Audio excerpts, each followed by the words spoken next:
Sloss and Humphries on the road. Muggins and cream, cream and muggins, straight thuggin', living the dream. That's our intro. Fucking muggles. Tickling the clit inside your head that makes you laugh.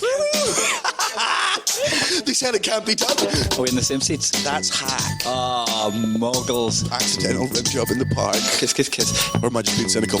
Muggled it up on fucking Mugglepedia. Where have you been since 9/11?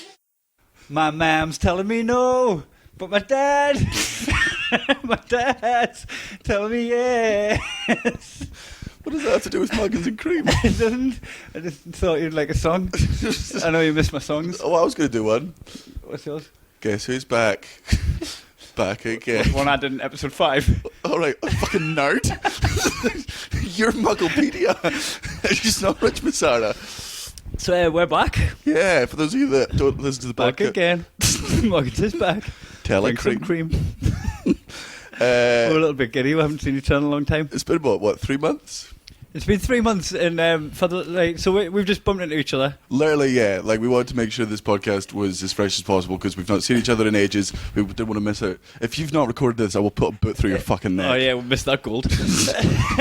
So we've tried to have some conversations over the last 5 minutes where I've been setting up the podcast equipment, but we keep stopping each other and go save it for the podcast. So right here we are, go. We're actually it's actually gone back to Sloss and Humphries on the road now. We're back on the road. No, We're in back in Sloss and Humphries. In the Mediterranean. No, we're not. Was it the Mediterranean? You're in Australia. We're Oh, anywhere hot this Mediterranean. Sorry, Brazil. Where are we? We're in Melbourne. And yeah, it's good. I've been missing ignoring your jokes on the podcast. Yeah, rolling them over. Because when I'm with Andrew Stanley, it's hard to tell when he's telling jokes, so I never know when to ignore them.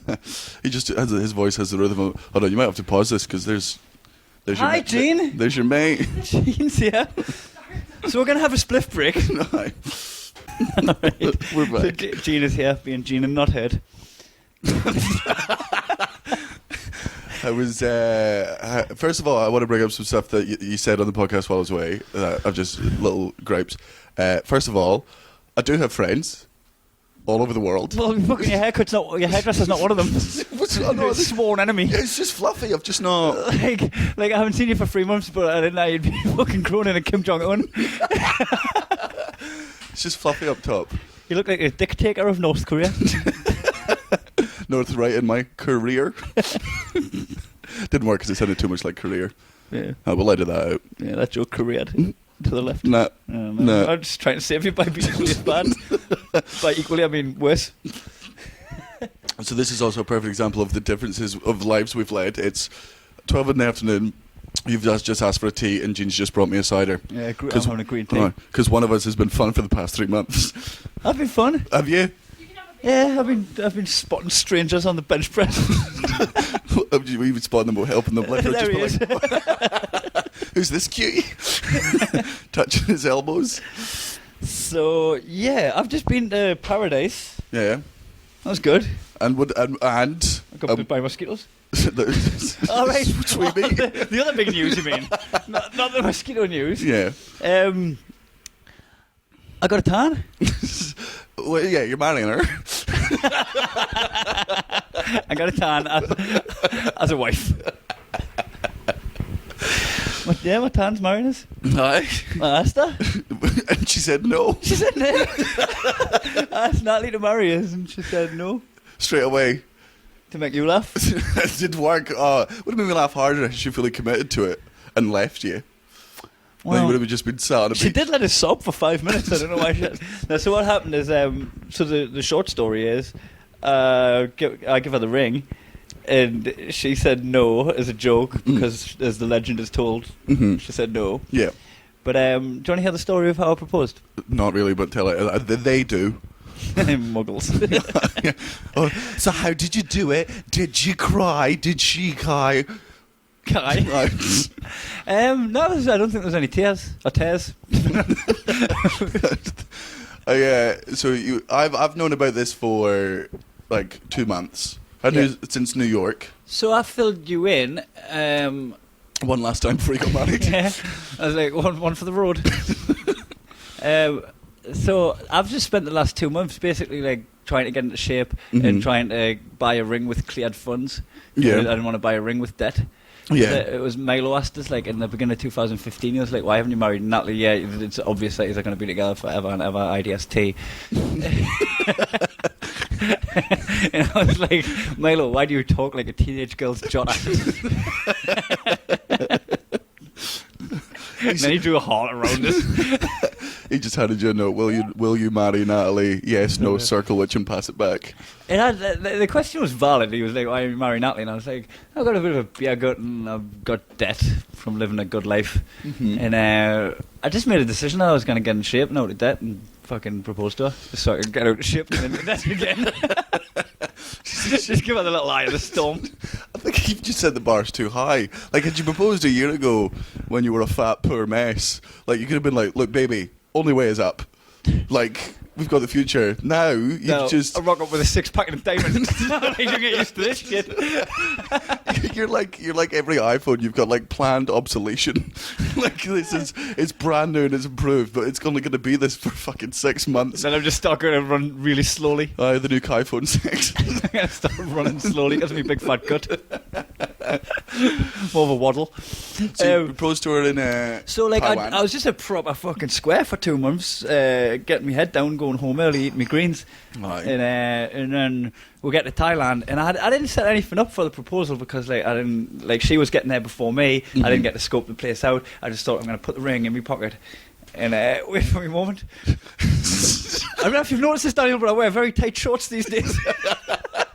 She just thinks you've got like a Prince Albert piercing. It's like, Kai had fun with Stanley in fucking Perth. He's got a pierced dick now. So I put this fucking like, so the start Is the ring in a box? The ring's in a box. Not now.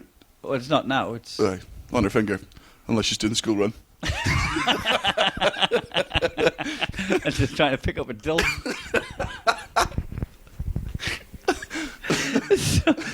So, fucking, the resort was amazing. Like, the resort was fucking incredible. I was like, it's. You're not worried what happens in Thailand stays in Thailand.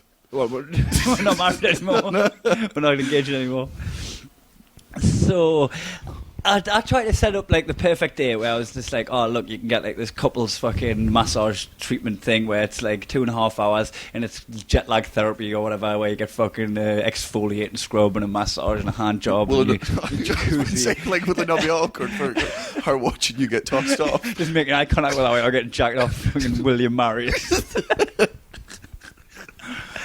So she checked the price of the massages because it's on the luxury resort, and she was like, "Oh, it's too expensive." And I'm just like, forget about money. We've got a little bit tucked away. Why don't we just enjoy ourselves and have a good day?" She's like, "Oh, why don't we just wait and get one in Patong where it's like way cheaper?" And I was just like, "Because I'm gonna propose to you tonight." You fucking cunt. You fucking, thanks for the cup of tea, Jean. Will you marry us too? I'm on a roll. And we're coming back with her ream. Been on the road for fucking 3 months. Just come back. So, you got a cup of tea in every port. Pretty milky cup of tea, that, isn't it? Is it? I don't drink. It does look quite milky. You spread the tea bag between 6 of us. There's only 3 we're here. So, because I was texting at Natalie, so she's told me basically. I was like, "Are you sure? Are you sure? Like, are you double sure?"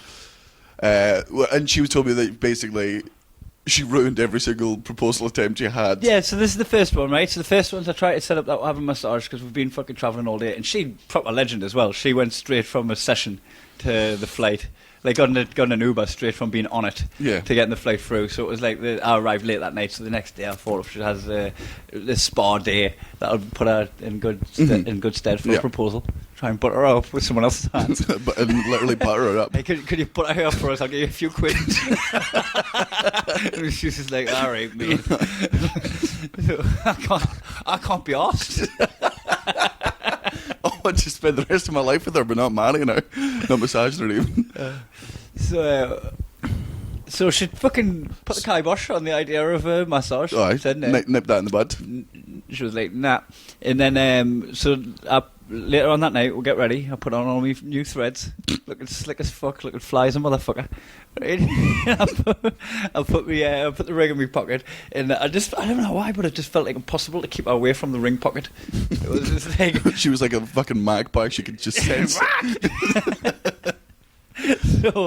So we get to the beach where the tables are, and there's these tables like actually on the beach. So there's the tables at the restaurant and the outdoor, which is on the grass by the beach, by the sea, because that's how the beach works. And then on the beach. If there's not a sea by the beach, it's a desert, you're lost. That's how that works. Right, so we had a meal in the desert. Where's she's from? So when we're walking up, I see these like kind of 4-poster bed tables, like, you know, with a canopy. Cannabis. Right,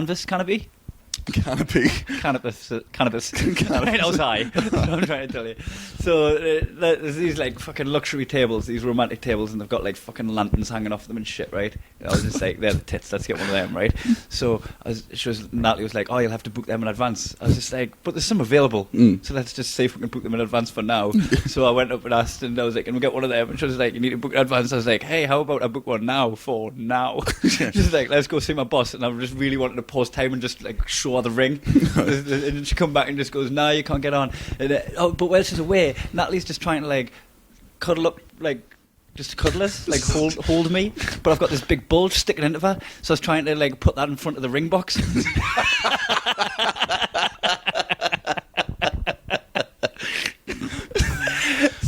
So while she's trying to cuddle into us, and while the woman's off trying to see if we can get these romantic tables that Natalie's trying to talk me out of, she's like, oh no, it doesn't matter about the romantic tables, they're probably a bit more expensive and you have to book them in advance. And I'm just like, trying to propose to you, cunt. So to stop her from cuddling into us, I sat down at the nearest table. You just went, no. Girl germs. Oh, cookies. So I sat down at the nearest table, which was just set for... On the ring? On the ring? Is it in your back pocket or your front pocket? Front pocket. So I sat down on the... I sat down at the table, and she started bollocking us for sitting down, and you've got to wait to be seated, you can't just sit down anyway. I'm like, I'm trying to hide the ring from you!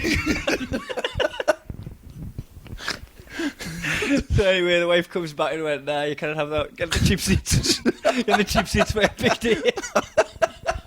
Like, oh, I've come this far. I'm on a beach in Thailand. They're having a better time on their birthday. Not even a couple, just two mates. I also like how you called her the wife. She's not. The one you're about to propose to. Did I say the wife? Yeah, like the wife comes back and I'm like, no, the wife was the one that sat across from you, you daft cunt. Proposed to the wrong one. So we ended up getting seated where I was sat. And then we're on about which wine we want. We got the wine list, and Natalie's favourite wine is Pinot Noir, and Natalie's favourite wine is from New Zealand. Right. And the most expensive wine on the wine list was a Pinot Noir from New Zealand. Perfect. I think it's fucking perfect. Let's get that. She's like, oh, have you seen the price? Like 5,000 baht. It's like, what, like 80 quid, 100 quid or something? Yeah, expensive for wine. Aye. Especially when you're from Blythe. But not expensive for wine when you're about to propose. So you're like, You know we'll what? just, aye. Pull out the stops. So fucking, she ended up like going right down the list and getting book fast. Then the fucking bloke comes along, pours me a little slot. It's fucking tar ash in it. I have a little swill of it. I'm like, oh, that's kind of strong. I mean, what the fuck's that noise? So wait, you didn't get the Pinot Noir? Nah, I couldn't persuade her to get it. I just wanted to scream in her face. I would have proposed to eat it. There we are. We're fucking... Whatever it was, Ribena. Alcoholic Ribena. Ribena without... Aye, just a shot of fucking Baileys in it. It's curdling. And then, so I taste the wine, and it tastes pretty rank, right? And then pour some for Natalie, pour some for me. Pour some of your homies. And then pour some for ODB. Oh, dirty bastard. Oh, baby, I like a raw. And then Natalie tastes the wine, and that's not a Pinot Noir. So they brought the wrong one, because we'd ordered a Pinot Noir from down the list, right? Oh, the cheaper one. But they brought like what's the one beginning with M? That's not a Merlot. Malbec, brought a Malbec, right? So Natalie noticed that. Obviously didn't, because I tasted it and just went, yeah, sure, that tastes cheap. Like she wanted. So I ordered the wrong wine. Still. So did you send it back? No, because I fucking looked at the bottle and aye. That looks like wine. I'll have one. So, pours the wine. And then, after I would finish our mains, there was still people, like loads of people around her, and I know Natalie's quite private. She wouldn't like a public proposal. She wouldn't like a public proposal. She doesn't want anyone to know. Yeah, like she wants people to tell people, "Oh, I'm engaged," and they'll go to who? And she's like, "Oh, I was out in Thailand." Oh, just this guy, a Geordie lad. What's he look like? He's a comedian in that. Oh, Ross Noble. Good partner. Sure. You should listen to his podcast and watch any of his videos. I want you to hear why I'm in love with him, not see it. So we fucking have this lovely meal, and I just thought like we wanted dessert, even though we were quite full because we had starters. No. We got share platters but one each. Let's do what we're going to do for the rest of our life. Share things individually. I just wanted the ring to fit. You got it one size too big. You've just got a funny story as well. You put out the ring is too big, and you just keep trying to slam her hand in doors so you get some swelling, so it finally fits. Natalie, what are you allergic to? Can you bring that bee over here, please, sir? Funny story. Oh, about yeah. how we got the size of the ring. Yeah. So measured your arsehole. So when now it fits on our wrist.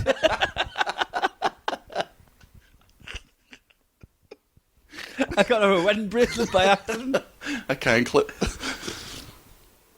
So, the guy says, have you got any photos of her hands? And You're like, yeah, I'm a pervert. Let us know what height she is. I don't know Natalie's height. Huh. Can't even go to a ballpark. She's probably about 5'6". 5'4". Nah, 5'6". And her So anyway, breast side's probably about, I'm going to guess, 32 double C's. Can you get double C? Aye. Jane, you can get double C tits, can't you? You can get double C tits, can't No, you? not you, personally. Oh, yeah. Women can get them. We're not trying to get you a fucking boob job. Oh, well, in that case, all right. Well, she's got two. Sorry. I meant she's got two of them. D, I think. I meant she's got two C's. Yeah, I know. Yeah, it's not just one in the middle. I think it's D. Is it a D? Maybe C. I don't know. I should know this, shouldn't I? Aye. Well, I don't pay attention. I'm always looking into her eyes. I'm looking at her big brown eyes. Not her big brown. Never buying her bras. Weirdly. You've never bought bras, no? I don't think so. I don't think you can buy a girl. I bought her underwear before that she's never worn. What kind? Why did she not worn it? Men's Calvin Klein's, wasn't it? She got it to me, champion. No, I bought her these candy cane stockings for Christmas. Like, wait, made out of candy cane? No, like white, Oh, right. red and white stripes. When you say candy cane, I thought you meant like it was a fucking cast. Like red and white like stripes. It's just candy like a cane. sugar. I was like, I'll put my brown sugar on that candy cane. Why is your sugar brown? She didn't even wear it. She's my brown sugar. Oh, right. I thought your jizz was the wrong colour. No, I put my white sugar in. So, right, we've got fucking two stories on here. We've got we've paused the story of everything going wrong for my setting up of the proposal. Yeah. But buying the ring, the guy asked for some photos, right? But luckily, I've got a bunch of photos of her on my iPad because I made a little montage of photos of her to music for her birthday. Oh. I want to be with you everywhere by Fleetwood Mac. Right. The photos change as it goes. Mm-hmm. Beautiful video. Yeah. So I've got all these photos of her, and then he looks at the picture of her next to the picture of me. Why, so you're just showing him this romantic video you made your part? The pictures that I used to make the video? We didn't show him the video. No, just the ingredients. I'm so glad you weren't just there being like, this next pic's good. This is about to kick in. I want to be So I show him this picture of me and her next to each other, and he goes, she's about 5'8", and I'm like, sure. I'm about 5'11", 6 foot. She looks like she's 5'8". She's about 5'8", give or take an inch. Aye, she does. She was wearing heels, wasn't she? Fucking, I'm just like, yeah, aye, 5'8". She's like 5'4", 5'5", I don't know. She did tell us the other day, I'm forgetting already. So, gets a picture of her hand, and he's trying to work out by the shape of her hand and the height, like what size should be. And I was like, oh, wait a minute. I've got a photo of her hand next to my hand, so you can measure my finger and then work out the proportion. Yeah. So the photo that I had with my hand next to her hand was when I first started going out with her, and you called her fat. No, I called her Fatly. You called her Fatly. And she's not fat. Fatly laying in Kai Plumphries. Yeah, the reason it was because that was when you were Kai Plumphries. And also, she's not fat, but fat rhymes with nat. So I'm a comedian, 2 and 2, Make an insult. She'd barely met you at the time. Yeah. And she was a little bit perturbed. She was after my man. And this jealous guy. She's coming into my home, eating my bread. So me and her in the airport on the way to Amsterdam sent a selfie of us flipping you the bird. Yeah. Both of us were middle fingers up. And I had to show this really posh jeweller. I like really research which jewellers going to as well. Got a really top class one in Adelaide. Yeah. And just showed this fucking jeweller picture of me and her flipping the bird. And these two chaps. They're in love. So yeah, that was funny. And then you made the ring. No, I made the ring. You did. I went in, I put an apron on, leather apron. I was failing, I was bending, I was hammering, I was heating it up. So how do you like what? Because you didn't make the whole ring. There must have been one point they were like, "That's a triangle, you daft fuck." Well, he gives a gold bullion, like a gold bar thing. Right. That was going to be the ring, and he gives this white gold like little ingot thing that was going to be the clasp that holds the diamond to the claws that holds the diamond. And then it was like the Generation game, where he made one and then he made me go.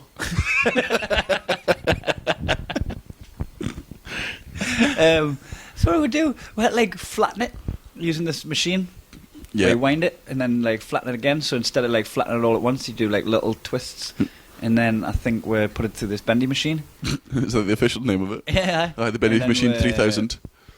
Way better than the bendy machine. We sawed a little bit off to make it fit at the size and filed it. Yeah. And then I can't even remember now. I've got the photos. Unfortunately, you won't have to do it again. Like, that was the thing. Why are you learning how to do it? As if it's going to become like, I'll need this for the future. Next one. I've got what do you call an apprenticeship? What's G levels? GNVQ.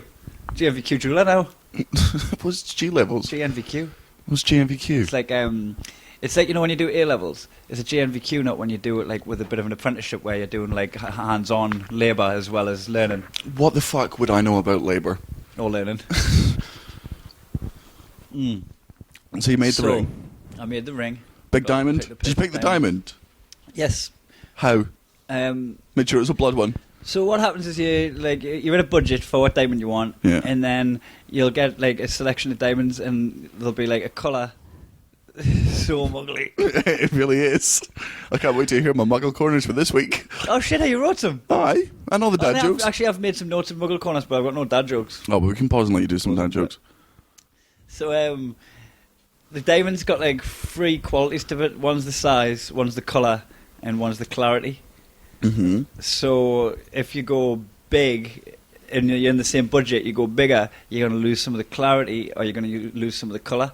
So if I go in and go, my budget's this, and give them a low number, but I want a carrot, I'm going to end up with this fucking yellow scratch motherfucker.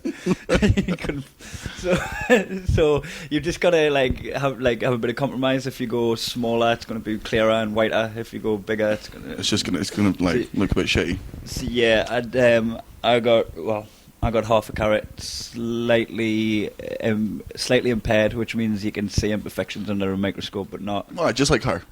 Yeah, visually impaired. Slightly impaired, you can see an imperfection. Slightly impaired, fucking should see the thickness of our contact lenses. It doesn't even matter. Just gives a shot of glass. Just give anything. I've got a pebble in my shoe, just take that on the ring. Show all our mates, look how beautiful it is. Just plain as a bad, I mean, look at us. Right, so, and I got it pretty much as white as you can get, second whitest. Because I was being ironic.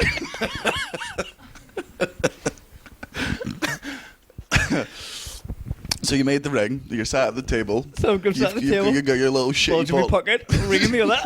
This joke will never get old. And ordered dessert, even though we're full, because I'm waiting for people to leave. Yeah. Right. Finished with dessert. We're both there. What'd you have? I got a button undone. I had coconut ice cream and she had sticky rice. Mango rice. Mango sticky rice. Yeah, that sounds about right, sure. So there we are, food all over our front. Got the wrong way. I'm waiting for the people to leave around work because they finished ages ago, but We stuffed our faces. We were like, Did you challenge accepted, motherfuckers. It was man versus food. So they're getting up to leave, and just there, Natalie fucking knocks over a glass of wine. Boom, everywhere. I'm like, glad it's the cheap stuff. So she spills all the cheap wine at your second choice restaurant with her second choice bottle of wine with her second choice husband, right? Fiance. So I picks up the napkin. Yeah. To mop up the wine that she just spilled. Yeah. It's just like, no, don't use that, because they'll have to throw it out. Fucking napkin. Its sole purpose is mopping up spillages. You put that there in case I spill anything. Yeah. What was you hoping you to just suck it up off the table? Oh, just leave it there. I don't know, so I'm just there like, and I ended up like, because she was working in, what's it, not hospitality? Is it hospitality? You don't know your fiance's job. She worked in Yeah. waitress in the past, and she was like, "Oh, they're ruined. Like, if it's just a little spillage and dab, like some food off your mouth, they'll put it through the wash, but every now and again that'll happen and they'll be ruined." I'm just like, "Oh, I'm not going to propose to you a fucking spillage on cheapskate." I fucking mops it up this whole time when she's like, so she's said she didn't want to spend too much money on the massage, on the upgrade of the table. Now she's trying to save fucking 10 pence on whatever, like half a bat on a napkin. I'm like, I wish you were there when I was buying the ring. She's there scrimping on everything, and every second you're just falling more and more in love with it. Be like, this wedding's going to be cheap as shit. Oh, I'm like, my life is about to get economic. It is actually a good sign of things to come. She's really willing to go for the cheapest, lowest grade shit. Oh, but the fact that we're on like a 5-star resort in Thailand, already getting as far as you could get to luxury. Yeah, and to just like leave the finesse touches out right at the very end. So I mopped up, and then I bought a diversion jewellery. So when I got there, because I thought like I just bought her a really nice gift in an engagement ring, but I couldn't give her that right away because I'm not just going to get off the flight, stink with BO, and just like, oh, there, put that on your finger. You mug. Lucky cunt. I think I've called Natalie a cunt so many times on this podcast that I'm not engaged anymore.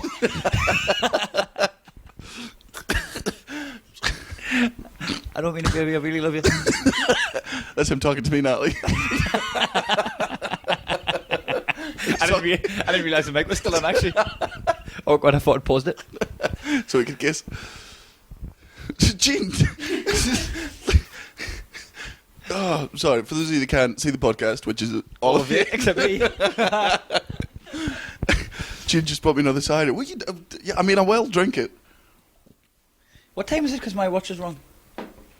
Who cares? Thailand. It's about 12:30, I reckon. Yeah, on a Tuesday, Wednesday. On a Tuesday, Wednesday. Aye, and we'll go for some lunch after this, and then that's what we'll do. We'll go for some lunch after we do a bit of catch up, and then we can do the rest of the podcast after lunch because it'll give you time to write your dad jokes and stuff. Oh, cool! I'm glad you told them that. A little bit of admin. You're the one that was asking the fucking time.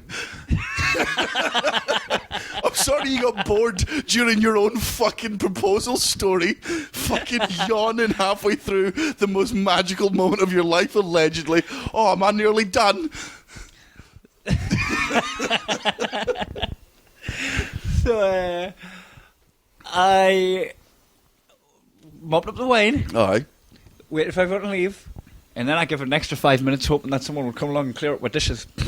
I didn't think dishes were a very good romantic setting, but no one came and cleared the dishes. Conversation dried up. I've got nothing more to say to you. Do you want to spend the rest of your life with me?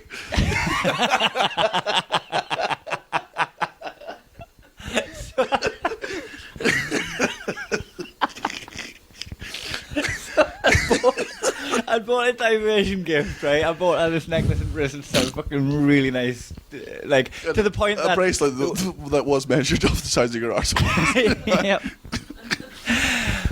And the necklace and bracelet set was so nice that she didn't believe that I'd picked them myself. Oh, really? Yeah, she thought I'd enlisted Jimmy. Oh, I thought you were having an affair. Yeah, I stole them from a one-night stand. Also, what an insult that is to Jimmy. Jimmy actually helped us pick the ring. Did he? Yeah, showed us the materials. showed us where the factory was. Clocked me in. Made you practice proposing on him. Now, can't you do it one more time? Genuine tears in his eyes. Because he'll never have that moment. So... that was a diversion because you've distracted her with other shiny things. I had to like come along and just go, hey, I got your present, because then it would be like, I feel like even though you're not expected to buy a present when you go on holiday with your partner, I've been away for fucking 9 weeks. It's like a nice thing to do, is bring her a gift. Right. So it would have been. You've not seen her for ages, and sex isn't going to make up for it. So you've got to do something. Right. So I bought her a pearl necklace. It wasn't pearls. Does people wear pearl necklaces these days? I don't know why I'm looking at Jean. People wear pearl necklaces? I don't know. It's not a pearl necklace. It was a nice glass. I think it was made of glass. You actually did. I got it from a breaker's yard. I think it was a fan belt.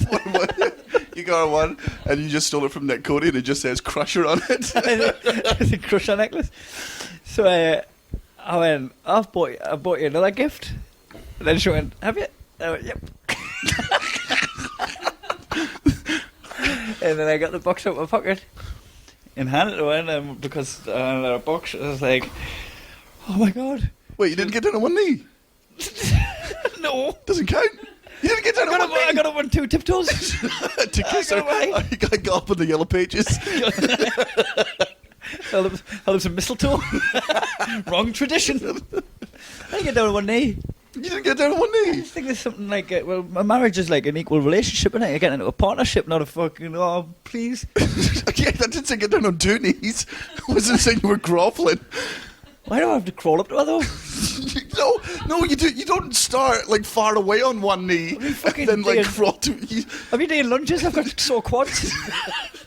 That's rest day. Fucking rest day. I'm not going to lunge on a rest day.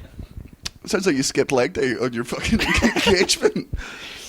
So she just threw it across the table like you were splitting a bill. There you go, you mug. So I put the box in the hand and she opened it, and it was like. So what did I say? I can't. None of us can remember what I said. None of us, both of you. Me here. I bet you now wish you had waited till all those people left. Can I get a witness? Excuse me, did I say something nice there? I did. Good, Grant. Because I had the moral dilemma, the intellectual dilemma, if I wouldn't say, would you marry me, because I'm a Geordie, I would say, would you marry us? And you kind of be like, oh, would you marry us? Like, oh, yeah, man, would you marry us? That way. Oh, yeah, man. So I couldn't say, would you marry me, because I sound like I'm fucking doing elocution lessons. No. And I couldn't say, would you marry us, because I sound like a chav. So I was like, go on then. What do you reckon?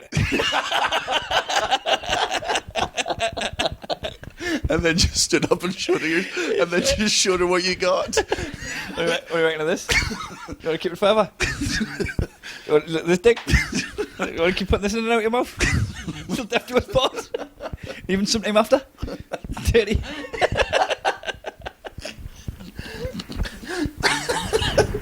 It just said no. It just still technically hasn't said yes.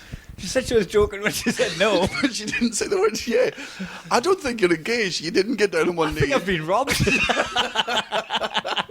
She's just flown back to Scotland with jewellery, a ring that you made, a fucking necklace and a bracelet. She never said yes at any point. She bought me a pair of goggles. So I didn't get sore eyes when I went swimming in the morning. Think I've been ripped off. So, you know, carrying that ring, right? Like, from the minute I get it, to going back to the accommodation in Adelaide, to going to the gig and leaving it in the apartment, and just the constant worry of it being in my possession and not wanting to lose it, and travelling with it. Man, I queued like a muggle for the flight because I didn't want to have my bag miles away from where I was. Oh, really?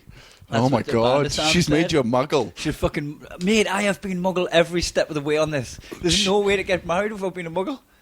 Fuck it, yeah. It's a muggle institution. Fucking yeah. I can't believe you queued. That was the first ever muggle corner. I put it in. Oh. But I wanted to be near my bag. Because I didn't want to lose the ring. Slept with one eye open, with a ring keeping it open. In a matchstick.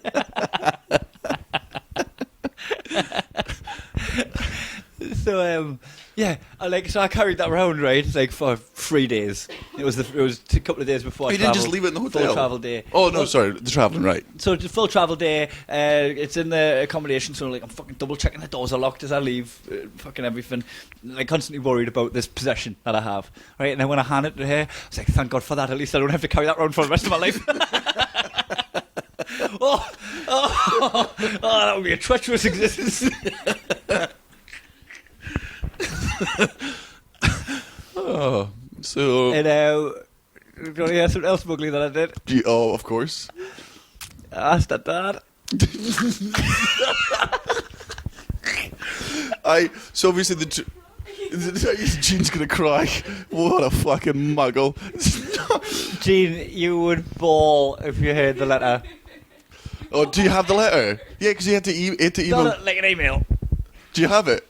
Where's my phone? Hold on, I'll go find your phone because I've never understood. I would never ever ask the permission. Well, that's what mainly because like my mum has got 2 sisters and both of my uncles went to my granddad and was like, "It would mean the world to me if you would give me your blessing to marry your daughter." And my dad didn't, and I was asked my dad why, and he's like, because it's not fucking up to him. Like, I love this woman. Like, I'm marrying your daughter. Get fucking used to it or get fucked. It's kind of a formality, though, isn't it? Oh, well, yeah, but she's not property. It's like... You can't be like, look, I liked it last. It's like, you know, when I go to order a coffee, right? I'll say, can I have an Americano, please? I don't say, give us that now. Point of the coffee. Yeah, but if you've had the coffee for ages... You know, like he made the coffee like ages ago, but he's not drinking it, and he's let you hold the coffee for ages, and you've been allowed to sip it for a while. If he was then to be, by just the last sip, you go, "Oh, can I finish this?" She's like, "Yeah, I don't want it anymore." Clearly. Well, I felt because he's quite old school. He's traditional. Mm-hmm. Like it's I'm sure he probably swears, right? I love how you're sitting there being like, you're trying to give me a hard time saying, "Oh, it's tradition." You fucking emailed the cunt. Like, what are you That's what they've done since the Romans. You probably put fucking emojis in it. Can I please marry your daughter? Crying face. Right, so yeah, because I wouldn't swear in front of Natalie's dad. I don't know, like I'm sure he swears. I mean, maybe he doesn't. I don't know, but I just feel like he's a proper like old school gentleman. Mm-hmm. So I thought like he's got one daughter, and it would probably be nice for him to receive the letter asking for his daughter's hand in marriage. But you couldn't do a letter because your handwriting's shit, so you emailed him. So I sent him a Bebo. I put him in my top 16 friends on MySpace. Oh, are you getting comfortable to hear this? I cannot. You just had a stretch. I did, yeah, because I know about the letter because you told me about it, and I obviously wrenched you on our WhatsApp group about the whole thing, but I've not heard the letter. Also, is this not, before we go into this, is this not a massive breach of private? Will Natalie be pissed off that you're about to read the letter? Yeah. Yeah, because this is a really private letter. I'm just just give me the... I'm just like I'm sure that he doesn't listen to my podcast. And if he does, he gets my sense of humour and understands I'm really candid and frank about everything. No, but you're still not going to swear in front of him. Dear Bobby.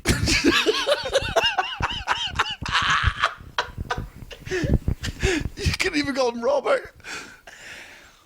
I was being matey. All right, Bobby. See your daughter. He's it. To Dad? Question mark.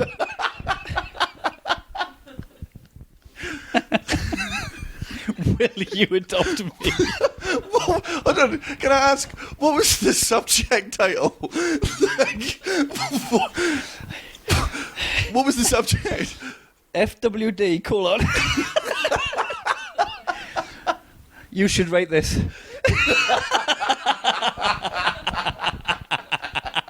From Jimmy McGee. And it's all on a quote level. It's purple at the quote level. Dear Bobby, greetings from Adelaide. I'm having a fantastic time here performing in the sunshine. Didn't ask. You've just interrupted his day. Like surely I'm also going straight in with a lie. I'm having a fantastic time here performing in the sunshine at night in a room. Although I must say I am missing home. I don't even have a home. Honestly though, I mean every word of everything I say. Mm-hmm. This is such a breach of privacy. It totally is. You don't have to read it. Nobody's making you. I can hear them screaming at the podcast right now. I didn't read it. Oh, yeah. That's fair. Greetings from Adelaide. I'm having a fantastic time here performing in the sunshine, although I must say I'm missing home. I hope all is very well back in Scotland. I'm writing to you today to ask for your permission to ask Natalie to marry me. Oh, by the way, the subject was a question about a question. Oh, that's sweet. I'll give you that one. I'm writing you today to ask for your permission to ask Natalie to marry me. As you know, Natalie and I are flying to Thailand next week, and it feels like the perfect time and setting to ask her. I have chosen a beautiful diamond, which I know she will adore, and the jeweller is now waiting on my clearance to mount it and make her engagement ring. I'm ready to make it myself. Natalie is the single most wonderful person that has ever walked into my life. Rude. I bet you knew I was never going to hear this. I wouldn't have Bobby felt equally as dejected. Oh, mate. I feel like me. You're genuinely gutted. Oh, I'm pissed off. Natalie is the single most wonderful person to have ever walked into my life. Daniel, you ran into my life. You barged through that door. I gave you the money to pay for the fucking ring. She is the single most wonderful person. I mean, wonderful, yeah, I'll give you that one. To have ever walked in my life. We make each other so unbelievably happy. Right, ditto. I want... Right, tell me which one of these sentences you're talking about Natalie that doesn't apply to me. Okay, let's do this again. Dear Leslie. Greetings from Adelaide. This is to your mum. Hi. Dear Leslie, greetings from Adelaide. I'm having a fantastic time here performing in the sunshine, although I must say I'm missing home. I hope all is well back in Scotland. This is still to Leslie. I'm writing to you today to ask for your permission to ask Natalie to marry me. Weird. Right, yeah, so it breaks at that point. We make each other so unbelievably happy. I want us to commit to keeping this arrangement going forever. Right, same. It would be an absolute honour to spend my days ensuring she has the best possible experience in all of her endeavours and supporting her through everything that life may throw her way. Right, which is what we've done for the last 8 years. I have known for a long time now that Natalie is the woman I'd like to spend the rest of my life with. All right, fair one, not that one. The decision to wait until now has also been down to me finding myself on a new career path. The risks I have taken professionally are now paying off and giving me stability, security in the direction that my businesses need to thrive. A great deal of this has come from Natalie's belief in me, which constantly drives me forward. All right, but then again, she also believes in star size, so what does she know? She believes in the Little Mermaid.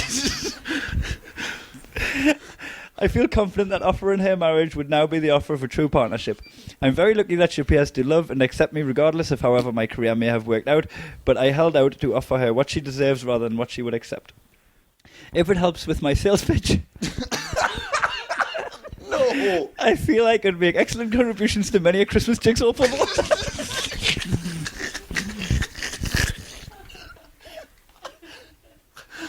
I couldn't think of a better possible future than joining such a wonderful family as yours. So, Mr. Ling, please may I have yours and Mrs. Ling's permission and blessing to ask for your daughter's hand in marriage. I wait with eager anticipation for your response. Yours sincerely, Darren. Yours sincerely, Kai. Please TB. Do you like that, Gene? It's a good message. Oh, yeah, what did he reply? He said no, just so Danny would laugh. And then said he was joking, but never really said yes.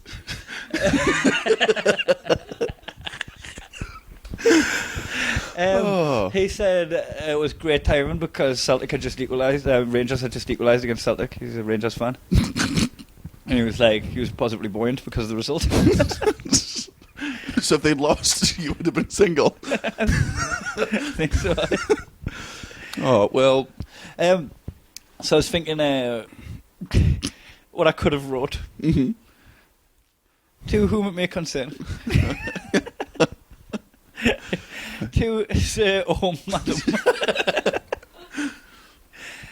I want to marry your daughter, and I know she said she'll say yes because she is. I've seen her agree to some unthinkable things. I mean, I'll be honest with you, mate. This is the lowest thing she's agreed to. Like, Dear sir, I feel like I can unravel some of the damage you have done. and you can say there's no damage, but she's been fucking me for 7 years, so clearly you did something wrong, and I'm not phoning the police. So how about we agree? I know her like the back of my hand when I push it down on the top of her head. I know her like she knows the back of my hand.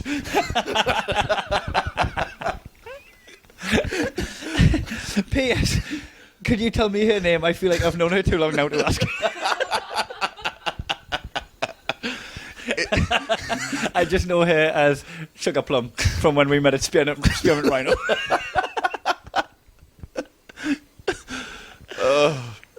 Well, congratulations. Thanks. So I got a dad's permission and his. No. Everyone's like, I do what you want. Free reign. Here's the keys to the city. I'm just on a roll. Just going around asking people about stuff. You fucking getting out if you didn't ask. Shy bands. So now we're going to get married. Well, I've done things too. What have you been up to? I went to a sex hotel. You take your eyes off us for 2 minutes. You went to a sex hotel? I went to that sex. Is that where we are now? Aye. I thought that was a washing machine. I'm just charging up Jean's vibrator. Is that the petrol Jenny? The petrol generator on Jean's dildo. You see, I can't tell if you're shaking your head or you've got it in. I do feel so bad for Jean because we've had... we went to a wedding a couple of weeks ago in Byron Bay, which was absolutely... You've been to 2 weddings since I've seen you. Yeah, I went to Cody's and thingy. Yeah, that's why I proposed, just so I get a chance to see you. Fucking weddings left, right and centre. It's the only place I'll show face. We've had a lovely, because we were in Byron Bay together, and then we were in Brisbane for a bit, and then I went off and did Tasmania, and we've been here for the past 3 days in this very small apartment where we awkwardly had to pretend to be a couple when we came in because it was only meant to be booked for me, and then she got the job at the festival. So to save her having to look for fucking expensive accommodation, turned up. The guy's like, it's a single bed. And we're like, oh, that's fine. We have sex all the time. Oh, we'll have each other. This is my boo. Single bed? Yeah, well, not it's a double, yeah. Yes. Well, a single room. A single room. And we've been dead nice to each other for the past 3 weeks, and now you've turned up. She's getting marked for the next month. Three in a bed, and the little one said, move on. Right, shall we pause this, go get some lunch, and then come back? Should we celebrate? All right, let's go celebrate. Let's go get you a bit tiddly. Right then. Let's go get you a wee tiddly. Right, everyone wait there. When I say Muggins, you say cream. You have to say Muggins. Cream. You fucking asshole.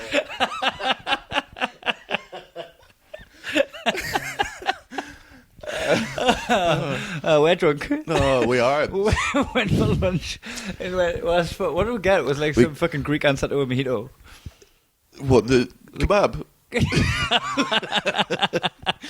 Yeah, I was like, can I have a Greek mojito, please? He just bought us chicken on a stick. We went out to the Greek Centre in Melbourne, which is the venue that Gene is working in, this festival. There's a really good rooftop bar. And then we ordered a cocktail for 3, and it came out in a big fucking jam jar, and then we poured that in, and then we're like, can we get another one of those? And they clearly saw how fast we drink and brought out the largest martini glass.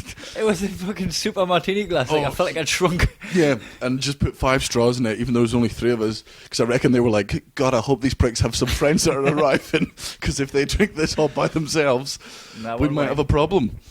So Melbourne has started. We're off the blocks. Right. Got tonight as well. Yeah, we do. We've got a podcast to record as well. We don't want to be too drunk for that. No. Got to remain fucking professional. I do realise as well, because obviously this podcast is now done in fucking increments. It is a longer one. For those of you expecting us to be doing your dad jokes immediately, it's not. This is a special 2-hour podcast because it's been so long since we've seen each other. It's been 3 months since we've seen each other, so we allowed ourselves 1 extra hour because that's how much you missed. And then we'll get back onto our regular scheduled thing. But So right, a little recap. What have we done? I've been betrothed to be wed. yeah, I went to a sex hotel. Yeah, you didn't get too much into that. No, I can talk about it. It kind of comes up in Muggle Corner later on, but we can talk about it now. Can I just say on the set list? So I've been running, for the podcast listeners, I don't know, I've been running set list for the last 3 years, so I haven't had a chance to do a set on it. Yeah. But Fred set it up so Mickey D would host it, and then Lindsay Webb would host it, and then I would So get set up. list is like improvised stand-up. You go on stage and there's a screen behind you, and you're not allowed to do any of your own jokes. They just give you a sort of topic title, and you have to do a set on that as if it's been your set for several years. So I had the the set list topic over nurturing dominatrix. And I was like, do you want to come back to mine? I've got a sex swing. I'll push on it.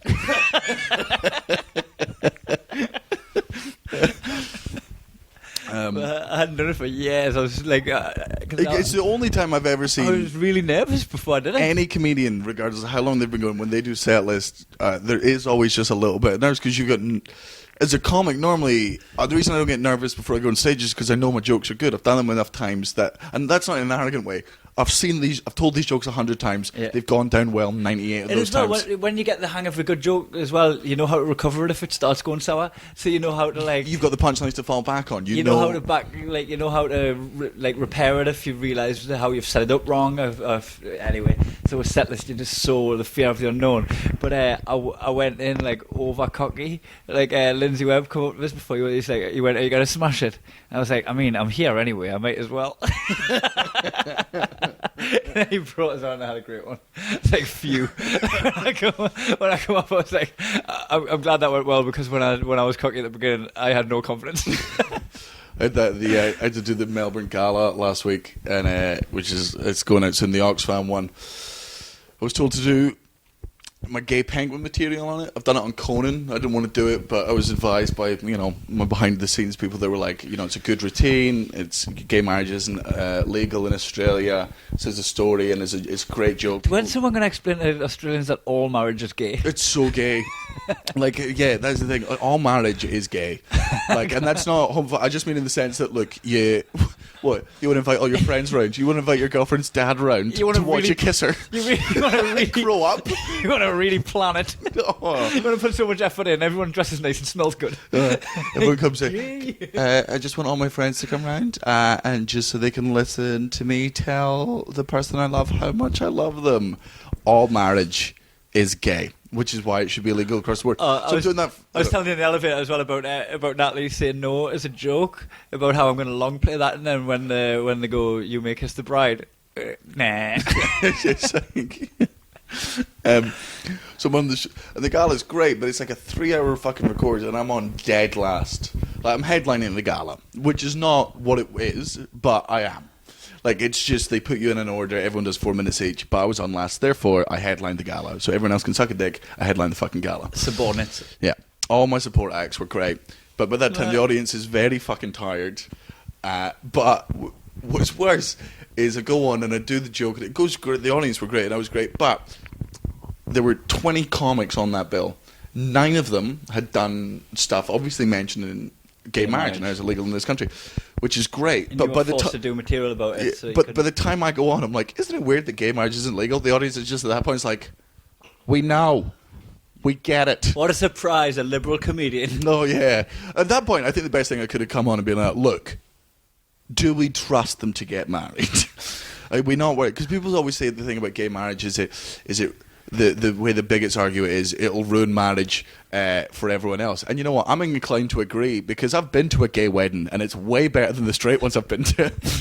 I went to Reese and Cameron's engagement party. They can't get married, so I had to go. They could only have like an engagement party, and that was better. Oh, maybe not better than Nick Cody's one, but like better than a lot of weddings I've been to. So shout out Nick Cody, who done the Conor McGregor Billy walk, the on Conor his McGregor fucking billionaire wedding. walk down the aisle. He sent us a video of that. I was like, fucking what a dude. Oh, loved it.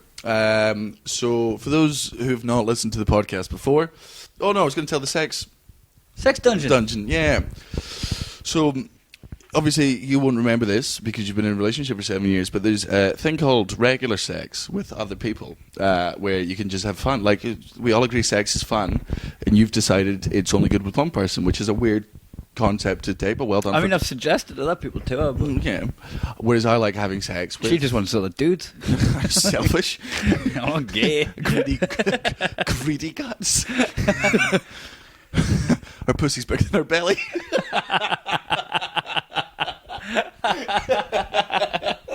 Which is surprising because all the spunk's just been swallowing.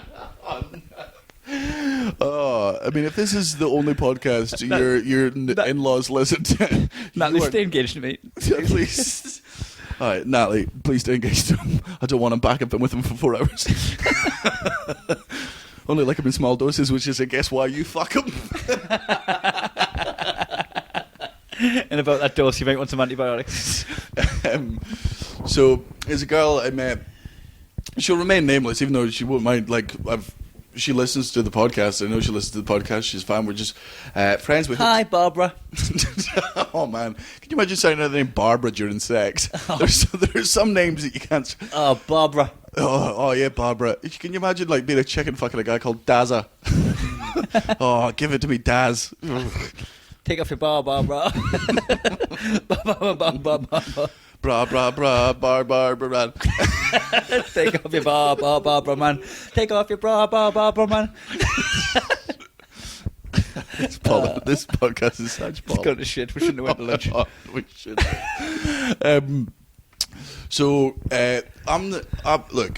Here's my opinion on sex. God, it's good. Happy to be there. No matter how many times I had sex, always still thrilled. I think it's the best thing in the world. So, I'm always grateful. Oh, so thankful. It's like, you could be doing this for anyone. Lucky old me. So I've never really had to, like, I've got stuff that I'm like into, but then like, if you're into anything, as long as it's not like too weird, I'll give it a go. Like, if you're into something, I'll give it a bash. If you like getting bashed, I'll give you a bash. And this girl I hooked up with, she was into like the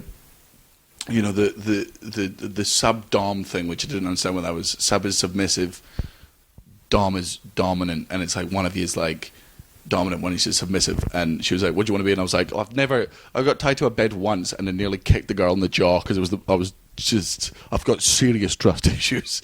Yeah, you didn't like it? No, like, and it wasn't by anything big. I was just, if I get tied to a bed, I'm like, I will. Like, I've got stuff in my house, you're going to rob me. I don't think I'd be comfortable doing the battering. Well, you'll punch him. No, but you're like nipping in that bite.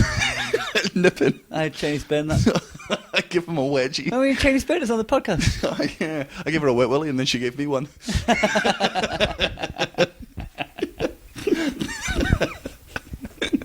Say uncle, say daddy. So you can get I would be constantly asking if they're alright. Oh, I've always been bad at it. Like, I've had girls that oh yeah, right though. I've had girls being like, "I want you to joke me." I'm like, my mother raised me too well. Like, I can't do it. Like, and then they get pissed off when you get them in like a sleeper hold. Like, apparently that's like got them in the full Nelson. Been doing jits. But she wanted to go to this. It's like an Airbnb, but for like perverts. So it's basically just an Airbnb.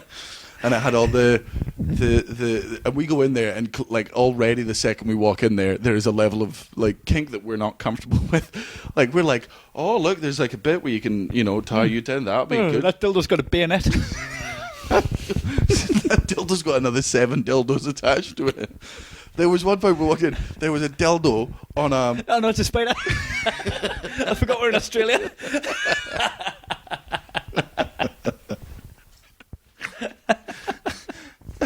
There was a dildo on a pneumatic drill. Well, like one of them with 2 handles? No, no, you're right. That's not what I meant. That's awful.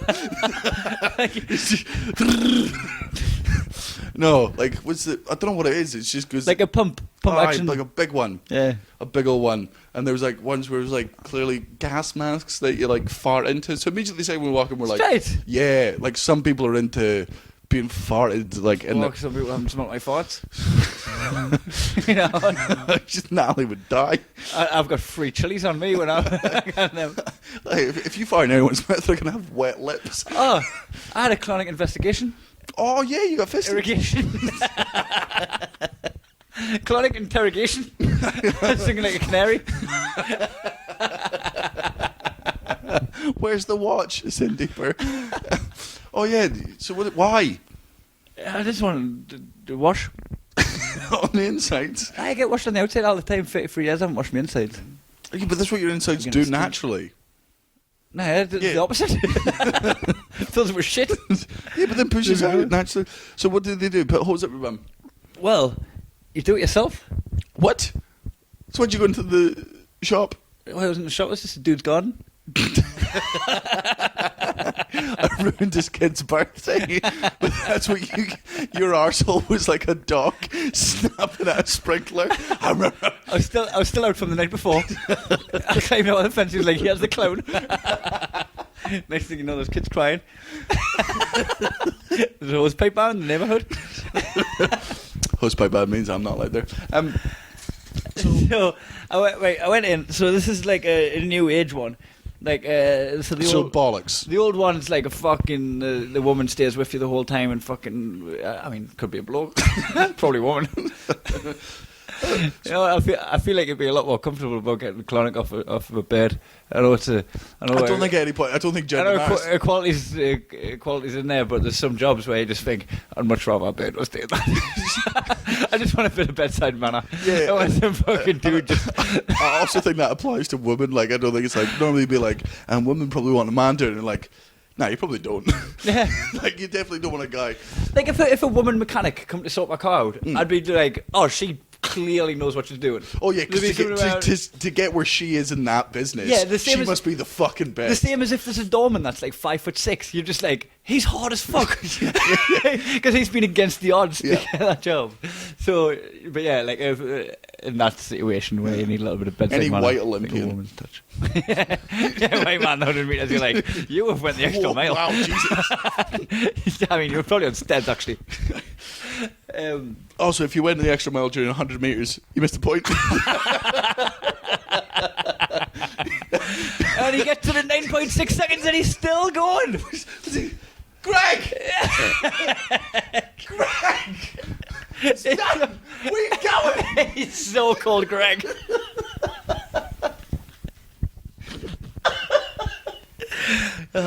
We need that part of the course for the triple jumps. This is fucking great. But I mean, you won, but you spoilt the triple jump.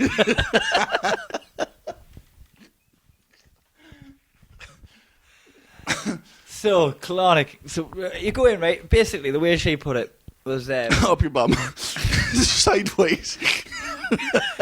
She said, it's like a toilet for... it's like a 5-star toilet. It's like... That's fucking not. It's like a toilet for, like... if you could design a toilet to be the best possible toilet, it's this. Right. So it's just water up your bum. So It's like a throne. Right. Right?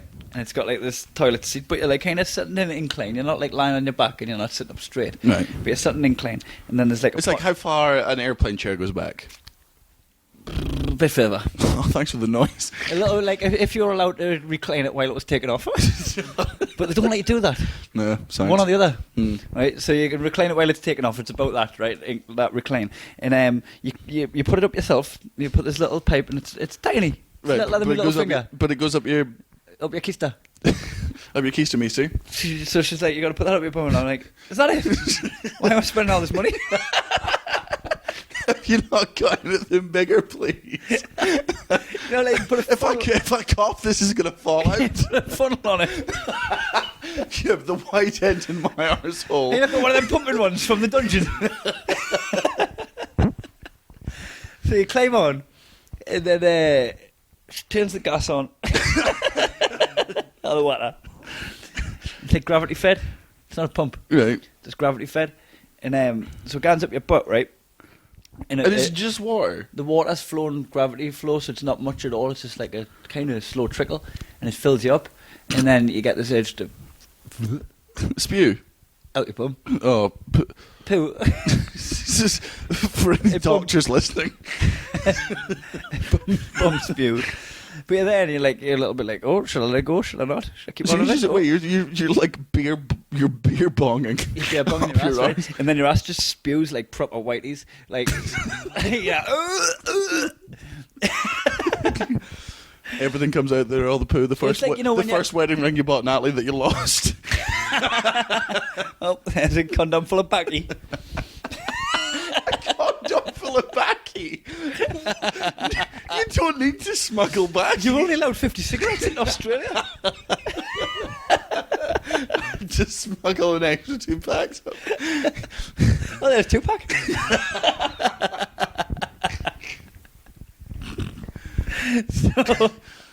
So what's weird is like, so it pumps the water up your ass, but the shit comes out around it. How's that weird? I don't know. I thought it would be like one tube in, one tube out. What, with the 2 tubes in? I thought it was No, there's one tube in. Right, so how logically could the shit go in there if one's going up your arse? The rest, like, because it goes around the tube, you like shit around it. Yeah. Because that's up. Yeah. I just thought like I thought it would block the shit from coming out.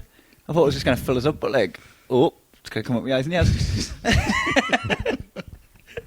So you just start like shitting it out, and you can kind of clench on and keep it for a bit, but you start feeling a bit full, and you have to let go, and you just feel bloated. It's weird. You feel a bit bloated, and you can like push your tummy in that, and then you just lie there for about 45 minutes to an hour. 45 minutes? You just lie there, just get your insides just washed out, and you can't. So wait, are you just like shitting down like all your crack and it's like it's into a toilet? So you're kind of lowered Right. into a reclined toilet, so it doesn't go anywhere. So you just And shit for she 45 puts like a little blanket over your knees, and you put like a little little bean bag on your tummy, a little heated bean bag, one of the microwave you bean get an bag ones. epidural, do you? And she strokes your brow, asks how you feel. Then she leaves the room, she puts some fucking candles on, and then he took the candle out. Actually, I would have been a fucking nightmare if I set fire to the joint.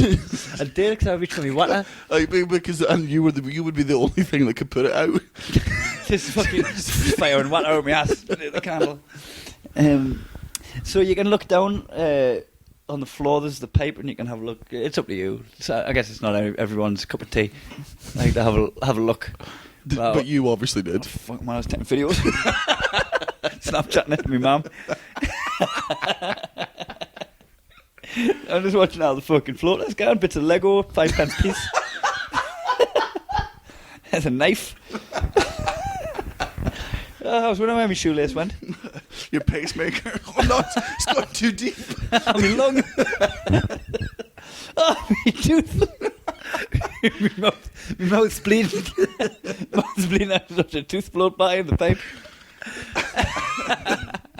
A rabbit's foot. The rest of the rabbit.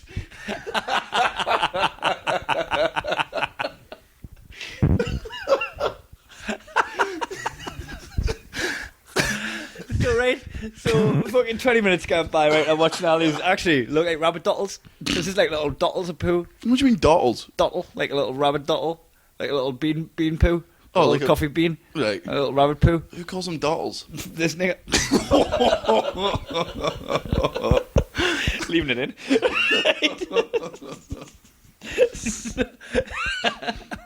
So I'm watching them go by, and then it just starts going clear and clear and clear, and I'm just like watching clear water, and I'm just like, well, that's the end of that. Just what, like, all I'm doing now is just like flushing water through us, but like it's not even dirty water. How far up is It's normal. I'm so like, I don't know how. it's like 3 centimeters or something, not even much. Yeah, but how far is the water going up? Like all the way? It's just like trickling up, so like your intestines, what, like a foot long or something? 6 inches? I thought your intestines were like a mile long, isn't that the Is it, it's not your intestine though, is it? What did I just say there? colon? You're talking Colon, about yeah, it's a colon. So I was just like, oh, so I'm done then. And thought I was just wasting time for 20 minutes. And then all of a sudden I started like feeling a bit of a rumble. And then fucking this portal from hell just opened and all these demons started flooding through the tube. And I'm just watching fucking Beelzebub just fucking swimming around. A couple of ring wraiths. Fucking Saruman. It's like, oh fuck. Oops. Dark matter. And that's when I felt like I'd get my money's worth, because I was like, I've been carrying that around, that black fucking mist. But is that not meant to be in, like I'll have to ask my dad, but I really feel like colonoscopies are pseudoscience. Well, they call it hydrotherapy. It really hydrates you, apparently. Well, that's the thing. If they Well, ever name something very sciencey, chances are it's not fucking sciencey. Yeah. But you know what? I didn't feel too different after it. I didn't feel better or worse. It took us 3 days before I had a poo, and Well, they really? didn't tell us that was going to be a meteor. Came out sideways. Like, this guy's got artillery. Bring your best men. So they come to war. So 3 days. 3 days well, going to the joint. I've never called it the joint before. How long were you in there for? 45 minutes. It was a stretch. I'm just kidding. It was only 2 inches wide. It wasn't a stretch at all. But that is. So I did a couple of little things. Mm-hmm. A couple of bits and bobs. I got me keystub douched. I got a Manzillion, a Brazilian, Oh, what? bro wax, What no. back satin crack, except not my back because it's baldy in it. No. I got my ass crack waxed. How was it? The fucking most painful thing that's ever happened. No. I got tattoos. They were a piece of piss compared to getting a wax. Like, so is it... I mean, that's not... So right, they're putting the wax on like because Did you do the... there was no fucking about either, right? So I went in with this massive fucking ginger bush, right? Proper undergrowth. Honestly, it was fucking fauna. It was a habitat, man. I went in, I had my fucking planning permission. And shit, because genuinely, right, I had this little concern, right, because I'd been away from my girlfriend for 9 weeks or 8 weeks, because it was a week before I went on holiday. I thought like human contact would just make us fucking just get rock hard. Yeah. I was worried about getting a boner chewing me wax. Turns out that's not what I'm into. It turns out being fucking tortured. Doesn't get you off. It's like genuine torture. Oh, so you're not a sub? Just chatting away like, oh, what you doing in Australia? Oh, you're a comedian, tell us a joke. Like a fucking tough gig. Just chatting away, fucking, no, oh, this is going to sting a little bit. Just whack, right? And just fucking, my eyes just come out on stalks. I was like, oh, a bit of bedside manner. You don't take fucking hundreds of years of repression out on me. You don't take feminism out on me. I'm one dude. I'm actually doing my best. Doing my best for the cause. Trying to fight the good fight. I'm an ally. I'm on your side. What do you think I'm doing here? Solidarity. So... just starts mentioning away, and I got to a point where I realised like if the only way I could stop from being like really tortured is laughing. So every time she ripped a strip, I was like, I just felt the whole time laughing like a fucking evil genius. You must have come over as a proper psycho, like... I bet she was at that point being like, this fucking prick can't afford the brothel. It's ticklish. Oh, man. Like, because you and I are both people that... Well, pre this, we shave our buttholes. Yes. Each other's. Sometimes. Aye. Because I'm a big fan of... It's just how easy it is to wipe afterwards. That's why I went in to get it waxed, because I hate shaving it. Like, just one leg over your head. You don't want to be flying on the wall of my house when I'm shaving my asshole. Like, do you want to be a fly on the wall of my soap? Fly on my soap. Fly on the wall on my soap. Yeah, there's no graceful way to shave your arsehole. Like, you just kind of got to squat. But I definitely recommend it, because someone was like, oh, every one of them hairs is going to come back and torture you with a vengeance. And like, nah, not as bad as How long does it last? It's still Sure, pretty good now, I was going to say. They give you some ingrow hair cream. It's just coming back like that. That's like 2 weeks ago. I've got me dick up, by the way, from this podcast. I just showed him my crab ladder. So, what's weird, right, is that she puts the wax on your pubic bone region. Yeah, not your bones. Pubis. And it's fine. The wax is hot. But just like a nice warm bath. Right? Puts it on your balls. It is like you've been fucking branded by a fucking iron. I felt like cattle. Like the wax on your ball flesh is 1,000,000 times hotter than the temperature of the sun. Well, but that's... I was like, what are you doing there? Waxing as a forging a sword. It's always because my dad always calls it the monkey point, which is like, so I had a jacuzzi in my house growing up because my dad's mate was throwing out a jacuzzi, and my dad was like, I'll wash it and build it. Just free jacuzzi by my dad's logic. So installs this whole fucking free jacuzzi by himself. So when growing up, we had a jacuzzi in the fucking house. And I always remember the earliest jokes I remember my dad telling me is always the monkey point as a man. Is when you get into the jacuzzi and you go legs, ankles, like knees, thighs, and then just the, like, you sort of hold your balls up just so you get your bum in first, and then it's just the... Hey, not hit the joke? No? 2 monkeys in the bath. Oh, yeah. 2 monkeys in the bath, one monkey goes... And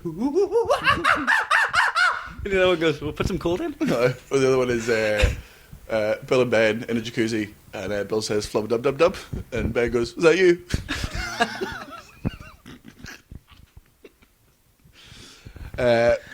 Oh no, I don't think I'd be willing to. I've had my legs waxed, and like only one bit of my legs waxed once, just as a fucking dare, and that was pretty barbaric. Yeah, there was like a point where I was like, I felt like I'd been in there a little while, and I looked, and there was still quite a lot to go. And She's just coming out with the fucking hedge trimmers first. Oh, part of us just wanting to go, and you know what? Just let's call it evens. You win. So But, I kept it going. What was the Well, I crack did. like? The crack was a fucking breeze compared with the bells. Is that because you were farting? That was on draft. Now the crack was fine. That was just like done in and out. Bish bosh bosh. Job Why done. she going in and out? Bob's That's it, not Bob's. okay. If she went in and out in your crack, I think you owe her more money.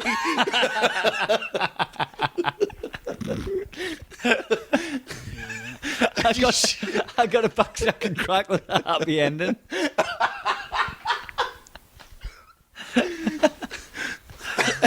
By the time I got some luck, I don't know whether I'm coming or going with you. I'm coming. Definitely coming. You're blowing hot and hot, hot, hot, hot. You're blowing hot, hot, hot, and cold. So, alright, what did I get done? So you've come back to change So one. I got my ass douched, I got my bowels waxed. I was going to have to put in myself the douche thing because I got the wax first. And when I had to put the thing in myself, I was like, "You're missing out on your wax." Silly nurse, don't know what you're missing. Smooth as a baby's bum. They must get it done too.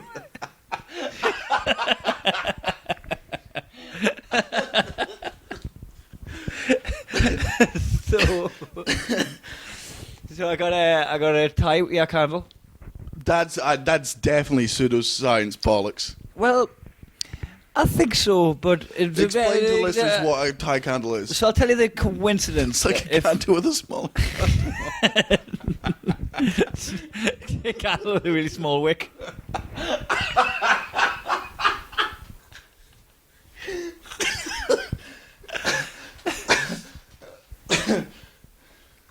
So I got a tie candle where they've got this like it's like a tube with like a hollow candle on it. So when it burns, it draws the heat up. Mhm. So it sucks like anything out of your ear. Yeah, So but it's it used. doesn't, It's but used sure. to ride.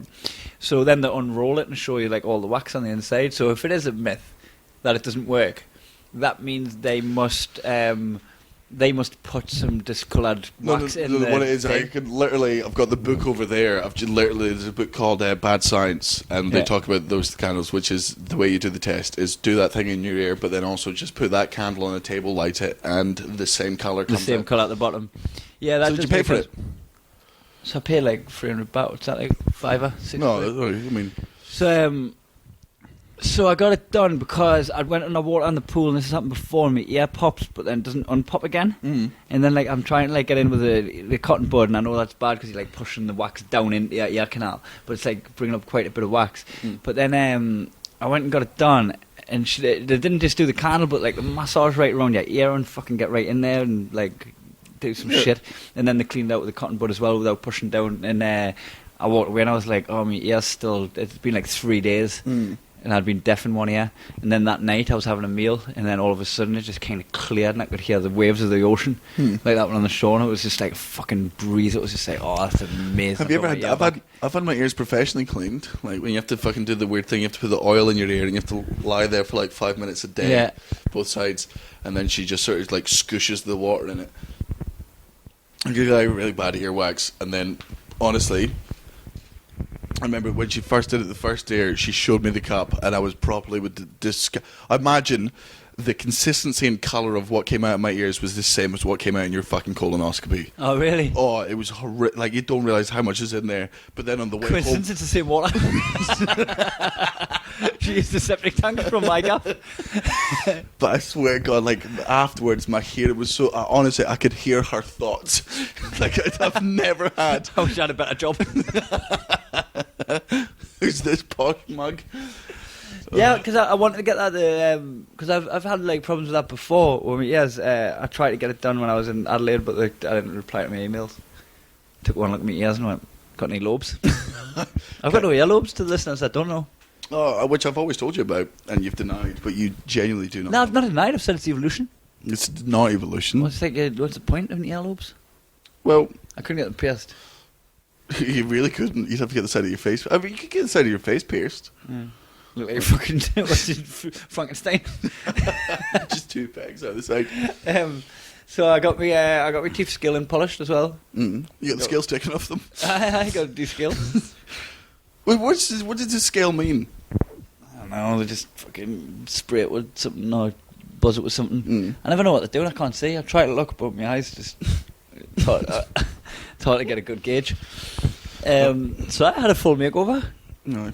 Went to the gym. You really you offered a proposal. Like, how little self-confidence do you have that you were like, I need to become an entirely different person? Well, it's like what I said to her dad. I don't want to give her what she'd accept. I want to give her what she deserves. This is the way you invited me.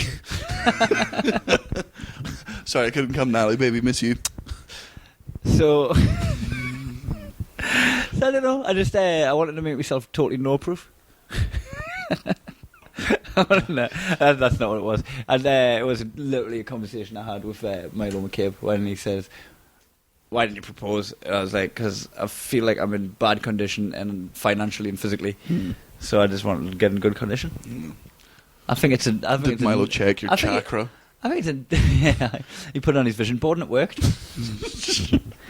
Oh, that was something I read. I can't wait. Like, when we inevitably, and we will absolutely, whenever he's available and nearby, we'll have Milo on the podcast, because he has got a lot of defending himself to do. Yeah, he does, doesn't he? He really does. All his hocus pocus bullshit. Oh. So talking about I was telling you I was reading a bit about the Romans. And you're already a little bit genned up on the Romans. And it's such a good book, right? It's such like fucking pirates and war and fucking. What's the book? It's Veni Vici. I came, I saw, I conquered. So it's all just like fucking some real Veni Vici Veni. Game of Thrones shit. Game I saw, I came. No. Do you reckon that's what they shouted out during the day? Like, when a girl starts, like, is still blowing you after you've come, and you're just like, oh, Veni! Vici! What's it? Veni, I came. Veni's I came. So, it's all fucking great and pirates and war and everything's gladiators. It's so fascinating. And then the 400s, Christianity.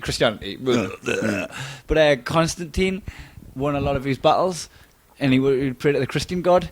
So everyone just assumed because he was winning that the gods favoured him. Right. And it's like, that's how Christianity got reinforced, just because Constantine was winning. Now what if like Usain Bolt like prayed to Aslan and then won all of his races and got a new world record every time he ran, and he was like, oh well, Narnia must be real. Yeah, it's got to be fully believable. And then they start doing tax relief on Christians in Rome, and I'm just like, oh, of course people are going to subscribe to it. If they said to me, if you believe in Narnia, there's going to be a tax relief, I would be on fucking my hands and knees praying to Prince Caspian every fucking day. I'm just roaring. Oh, you get 2 weeks off at the same time as all of your friends around about Christmas. Right. Like, oh, that's my religion. Yeah. Sold. All hail the Lion, the Witch, and the wardrobe. I'd have a wardrobe in every room. Man, every time I pray, I face the wardrobe. I come out of the wardrobe. Right. Shall we go on to the game that we've not played together for ages? Muggle Watch. No, Kiss. I thought you said we hadn't played for ages. What do you think the lunch break was? So for those first-time listeners, you've picked a good one to... In fact, if you're a long-time listener and you need to get your friends onto this podcast, this is arguably a good one to get them onto. This is us, catching up. We've not seen each other in a couple of months. If they take that, getting back together? Yeah. I'm Tips Robbie. on Robbie. I got it, man. I just mean to fuck him. Oh, man, I didn't mean Robbie. Muggle Corner is a game we play. Basically, Muggle is a term, obviously, from the Harry Potter word to describe non-magic people, but it's a term that we've adopted to describe also non-magic people. Yeah, so if you watched The Fantastic Beasts of Moriarty, what's it called? The Fantastic Beasts and Where to Find Them. And where to find them? We are no-mages. No-mages. And it's basically, well, look, we're all guilty of Muggle things, but Muggles are people who are just very simple and plain. They're not bad people, they're not evil, there's no maliciousness to them, but there's also no creativity or individuality to them. It's They're slipping, like it's Britain's slipping Got into the Talent. systems that are in place that everyone can survive on and everyone can live on, but everyone is going to be boring. Yeah. Also, just before we do get into the first Muggle... sorry. Every week we nominate 3 things that we think belong in Muggle Corner. If you are guilty of any of these Muggle things, it does not make you a Muggle, but you just have to admit that you are guilty of these Muggle habits. And if you are guilty of them, acknowledge it, and then go stand in the corner for 30 seconds. It doesn't mean you're a full-time Muggle, but it does mean you are a bit of a Muggle. Just before we do go into this, I just want to do one shout-out. I was telling you earlier when I was out in New York doing the gigs out there, which were fucking great, thanks to everyone that came. I never realised how far this podcast reaches. Like, I always think it's like, I know we've got Australian listeners, and I know we've got Scottish and English listeners. Thanks to the people in Perth and Adelaide that come to my show off this podcast. Blows my mind. I walked into these festivals with no promotion, no publicity, no anything, right? And I was like, God, I've got no idea where people are going to come from to come to this show. And I've done a few gigs about town, walking around gigs and give out flyers to get people in from them. But the amount of people that come up after the gig that listen to the podcast, I had no idea. So yeah, if you do come to our shows, do tell us, because for us, we love doing this podcast anyway. But to know how far it travels really does blow our mind. Because these are such silent listeners as well. They're enjoying it, but we don't realise. We're just releasing it into the void. Yeah, we know we get about 1,500 an episode, which we're very good, but we only hear from about 7 ever online. And I want to say a massive thank you to everybody that's went on my website and bought my show. Yeah. Thank you very much. And for me, I just want to give a big shout out to the 2 Jonathans who, when I was in New York, this lovely gay couple who were both called Jonathan, which obviously is something I'd never considered because I'm heterosexual. That's one of the dangers of like being gay, is that you could like fall in love with someone who's got your own name. So you can just be narcissistic while you're fucking someone shouting out your own name. Narcissus, is that the gladiator who killed Commodus? No. It is? No, Narcissus was a Greek demigod he pissed off the gods, and his punishment was that he was going to fall in love with the next person he saw, and then he went to wash his face by the river, saw his own reflection, and then the river fell in love with himself and starved to death there. Oh, well, that's the name where of, Narcissus comes from. Narcissus is also the gladiator that killed Commodus. It will have come from Greek mythology originally. Yeah, I mean, they do lend each other's culture. The 2 Jonathans came to the show in New York, and I was genuinely not expecting anyone in New York to have heard of the fucking podcast, let alone understand your accent. That's what I was talking to them. I was like, you're proper New Yorkers and you understand Kai's accent. They're like, yeah, like 90% of the time. Not the Amsterdam episode. Oh, yeah, and then therefore not this one. But just a big shout out to the 2 Jonathans. Thank you for coming. Another thing about that you don't consider about being homosexual is that you could end up with someone that looks a bit like you. Like our friend Craig Hill specifically goes for people that look like him, because he's like, well, why wouldn't I? Because if I didn't find that attractive, I wouldn't look that way. I wouldn't dress and do my hair. He dresses the way he finds attractive, and that's obviously what finds attractive. So he finds, bald, kilt wearing Neds attractive. So my first suggestion for Muggle Corner, and this is going to put you in there: Muggles sing happy birthday in restaurants, like in public places. Oh, I done that the other day. Oh, did you? Yeah, it was Dan Willis's birthday, and he's the guy who brought us out to Australia and runs the gigs. Yeah. And it's his birthday, and we bought him some nice little gifts and wrapped them up. And he went to bed before us, and we put them wrapped up on the mantelpiece. Oh, God. Oh, how happy would he be when he got up? Mate, I'm fully into birthdays. And again, I have sung happy birthday in public to people. I've organised it for people. I love organising people's birthdays. And I also am that level of vain that I love when people sing it to me in public. So I'm fully in the corner for this. But there is just something about forcing your celebration on every other person. Strangers. So we done it in the gig, right? And this is such a funny Dan trait, right? So Dan has got this like unflappable, when sometimes he should be flapped approach to hosting. So he'll be telling a story and something could happen big in the room, and he'll just smash over it and carry on saying what he's going to say, right? And me and Kerry have always laughed at that he's just not acknowledged something and just ploughed through to get finish his story or get the point across. He's like that in conversation too. Yeah. And then he's always trying to get to the point. Yeah. So there's times when like we've been cracking jokes, and instead of like joining in on the jokes and coming back to the point, he'll wait. wait until we finish laughing, and then carry on. And he's like, it's stoic resilience to any deviation. To be fair, that is the way we should do this podcast, because the amount of starts and then non-finishes we have. Do it. I feel like we bookmark it well, but maybe I've just No, I feel that think way. we do quite well, but I know it pisses off my mother on any podcast I'm on, because anytime I do this podcast or the Full Fault with Will Anderson, we go off in 1,000 different veins in different directions, and my mum, You gotta just being the remember to get organi- back. she's like, you didn't finish any of the stories. I'm like, yeah, but we laughed the whole time. Isn't that what you want? I was listening to Chris Martin and Carl Donnelly's podcast with Nick Cody, and we'd done a live one, but something to do with the sound quality, and there was a heckler in the room, and because it was live, it was a bit dodgy, so they didn't put it up. But Chris Martin went, and Kai told this great joke. It was like about the thing, and then ended up segueing away from it and never got back to the joke. But I couldn't remember what the joke was. I was like, what was my joke? What's the line I said? So to save that happening, Dan Willis is on stage. This is how you get back to a point. Yeah. Dan Willis is on stage, and we wait for him to finish a bit, right, before we go on with the cake with the candles lit, right? But he immediately segues into another bit as we're coming on. So we kind of interrupt the very start, but he hasn't got enough of it going. Sing happy birthday to him. We've got this fucking nice cake, and everyone joins in. Everyone gets what's happening and enjoys it, right? And then we'll walk off the other side of the stage, and we just hear Dan just go, bleh, straight back into the party. And we're like, no, he didn't. I did the same thing As with if it never even happened. I did the same thing with Cody in Auckland last year. We were out in Auckland together for Nick's birthday, and we got maggot drunk during the day. For those non-Australian listeners, maggot is the Australian term for like utterly blitz drunk, trolleyed. We went out to a Wriggling lovely round in shit restaurant. drunk. We went like to a vineyard, and me and Cody are fucking shit-faced. I do my gig, and it's still a great gig, because as you know, when you walk on stage, something in you as a comic just kicks in, and you just go professional, and you get through it. Hopefully it happens tonight. Fingers crossed. And I go downstairs for Cody's gig after mine, and I bring 4 shots downstairs, and I just wait like a good comedian until he's finished a joke, and then just at the back I go, happy birthday to you, and I walk on stage with 4 shots, and he's like, oh guys, this is my birthday. I make the audience sing the song. He's like, so nice that Sloss brought 2 shots for each of us, and I was like, nah, I can't. They're all for you. They're all for you. I just made him do 4 shots and then didn't even watch the rest of the gig. Just went back up to the bar. You didn't even watch how it affected him. Nah. You're like, just walking away, explosions in the background. He came off stage happy, but I don't know if it was valid. Yeah.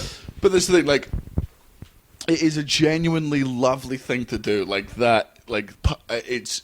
And this is perfect. That's what's weird about when they're on stage, right? Because the thing about singing Happy Birthday is making it about them. But you know when someone's on stage... It's already about them. I mean, that elevated, lit up, amplified, everyone's facing them. Like, you want more than they need right now. Can you do that? The audience should be grateful for the fact that I gave them a chance to talk for the first time. I've got the drunk hiccups. I think this is a perfect example of what Muggle Corner is there's nothing malicious about this thing. It's not shitty. It comes from a fucking good place. But you're only aware of it when you're not in the Muggle circle. You know, when you're sat there and you're just there with mates, and then these table of Muggles behind you start fucking singing it, and you're like, why do I care about this? Why do I care about this random fucking stranger? So it's not spiteful or mean, but it is just muggly. That's all it is. Yes. Agreed? I think that's in. And you're in the corner for I'm 30 in the seconds, because corner. you have not only sung Happy Birthday publicly, you've sung Happy Birthday to me publicly when it's not my fucking birthday. When we were out in Vegas. favourite? Oh, Bubba Gumps? one of your But own... they come on, we're like it was We were out, Brett who arranged it. yeah. Also, Brett Vincent, who I know listens to this, get in the fucking corner, you bag of shit. Yeah, but smirk while you're in there. Like, When we were out in Vegas, Brett, Kai, Martine, and Barry, Baza Castanaza. Baza Castana, we gotta get him on the podcast soon. All told everyone there was my By the way, birthday. I tell when Natalie, I want to do this in the podcast. You need to say that sentence again, because they definitely didn't understand it. Tell Natalie when I do my speech at the end, I want to go, first off, I want to point out the elephant in the room. Barry, thanks for coming. I just got ready to do the podcast as don't know. Barry Casanova, who's just run a half marathon in like some 2 hours. Barry is a very, very healthy man, an absolute machine when it comes to drinking. One of the funniest people in the fun. But he's like quite robust. He's just a fucking stocky dude. But he's like he'd be stocky if he was in a prisoner of war camp. Yeah, but he's the size of it. It's not fat. It's like he's like a rugby player type build. Yeah. Like it's just there's There's a bit of flab in the same way that I've got a bit. He's just robust. He's just robust. He's a robust dude. But because he's the most robust in our little group, that means he's the fat one. Oh man, and like we are so bad. Because the reason it's funny is obviously like to bully him about we're not bullying him about being fat. We're bullying the fact that it's funny because he's not. And we're just attributing this attribute to him that's not true in any way. This is something I wanted to bring up actually about body shaming and stuff. Since I've started getting into good shape, I have been victim of way more body shaming than I've ever been in for being out of shape. Yeah. Like people will just like make flippant remarks that like I've been called skinny about 4 times.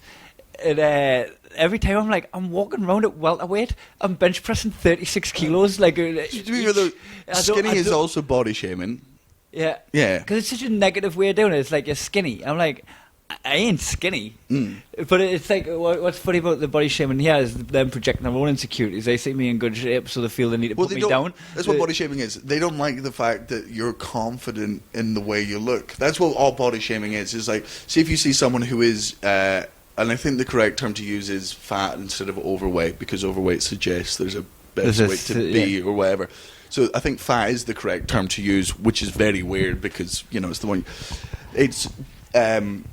if you're body shaming someone, you don't like the fact that that fat person is confident and happy and whatnot. And that's you're trying to bring them down a peg or two. Yeah, which is I feel like I've had a couple of people... I've just been minding my own business as well, but I feel like a couple of people are trying to bring us down a peg or two with the skinny shit. It's like, I could bench press your husband. Fucking can't be skinny. Get him to stop fucking me, otherwise I'll push him off me. It's not like I am not ashamed. Shame away. No, you can't shame this. Right, what's your first one? So this one is I'm exempting a lot of people here because there's a huge caveat to this one. It's the comedians only. There's some mugglery within our ranks. Oh, by the way, we'll only do 2 each because even though it's a 2-hour podcast, we're still overrunning. If there's any comedians listening, which would be weird because they're not on it. Jelly. But comedians who aren't famous changing their Facebook names. Oh my lord! What the fuck are they doing? Oh, like what the fuck? So for the explain to the non-coms. So what happens, right? Is you'll get a comedian like, say, Chris Ramsey, who has had a bunch of fucking TV spots. All of a sudden, he's getting added off everyone on the fucking granny. Yeah. So he changes his name to Chris Rams, KRISRAMS. So people can't find him.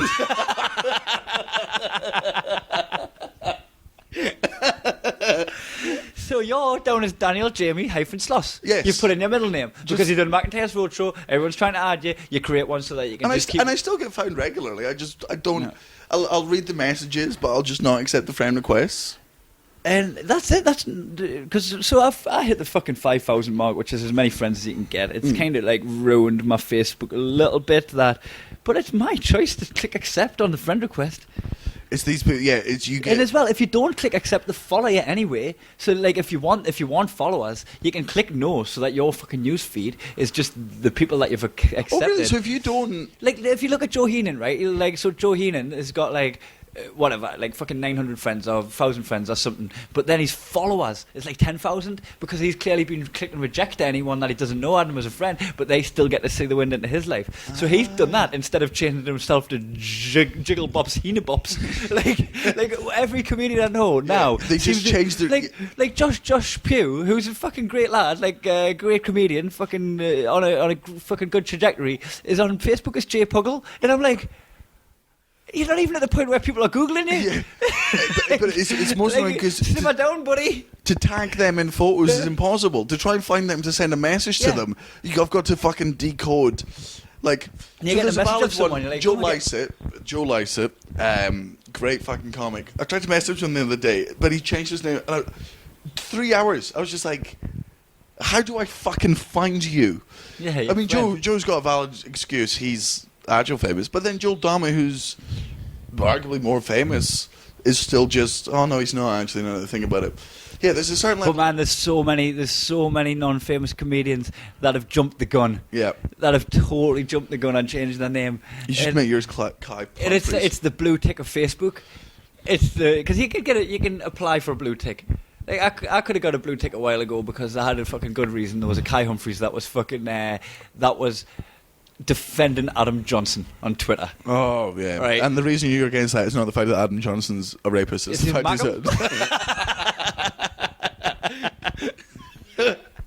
So fucking it was Rob Beckett that brought it to my attention because he said that it was his brother or someone was just like, fucking Kai Humphries is a dick.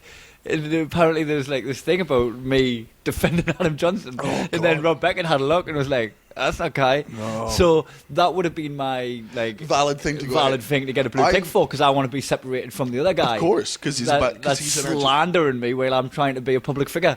Not only slandering you, but be like supporting a bag of shit. Like he's not just bringing down your name; he's trying to promote the name of a fucking. He's promoting Ratchetary Step. So. I've never gone for the blue tick just because I know comics. This is such a bitchy episode. I know comics. Oh, as well, any names that I've sent to throw under the bus have been friends. Oh no, everyone we've done so far. But when I say bitchy, I'm being like the next thing I'm about to say, I'm specifically not going to mention names. There are some comics who have like 2,000 or 3,000 followers who are blue ticked. I'm like, I know what you have to do to apply for a blue tick, and I won't do it. I'm not emailing people. I'm filling that form in. No, I'm not doing it. My fans. Spend a day setting up a Wikipedia page. Like, I'm not Rich Massara. Mugglepedia, get in there. Like, my fans on Twitter, it's very obvious who I am. I've got 40-something thousand followers. I tweet very, like, not regularly, but like once a day. A lot of it's just shit I'm up to.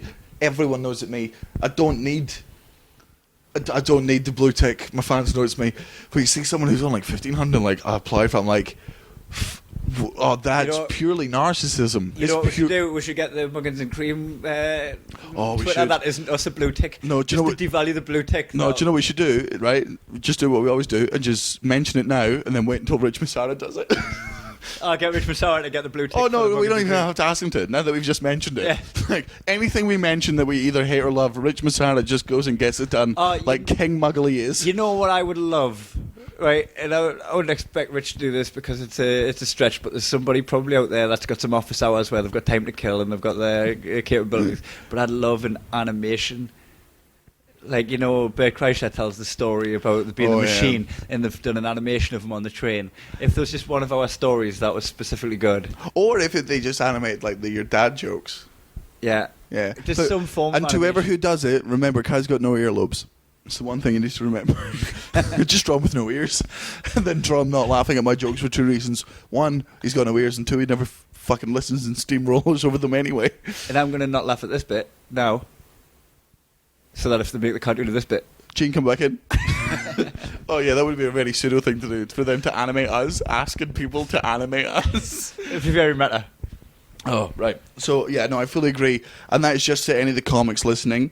And to any of the comics listening, chances, realistically, if you're a comic listening to this, you're not a comic this bigger than us. McIntyre's not listening to this. It's just like there's a bit of fucking respect game in the industry. I just think you lose a little bit of it when you do that.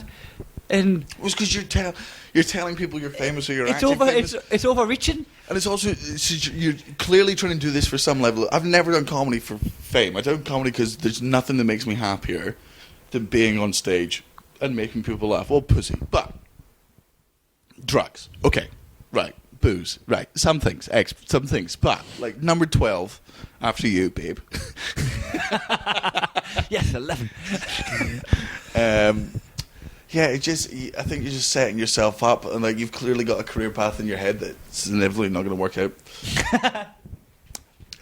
My second one and final, and we'll do your second one too, is.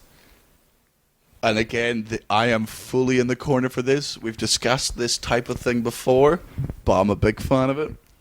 Muggles say, send me a postcard when you trip.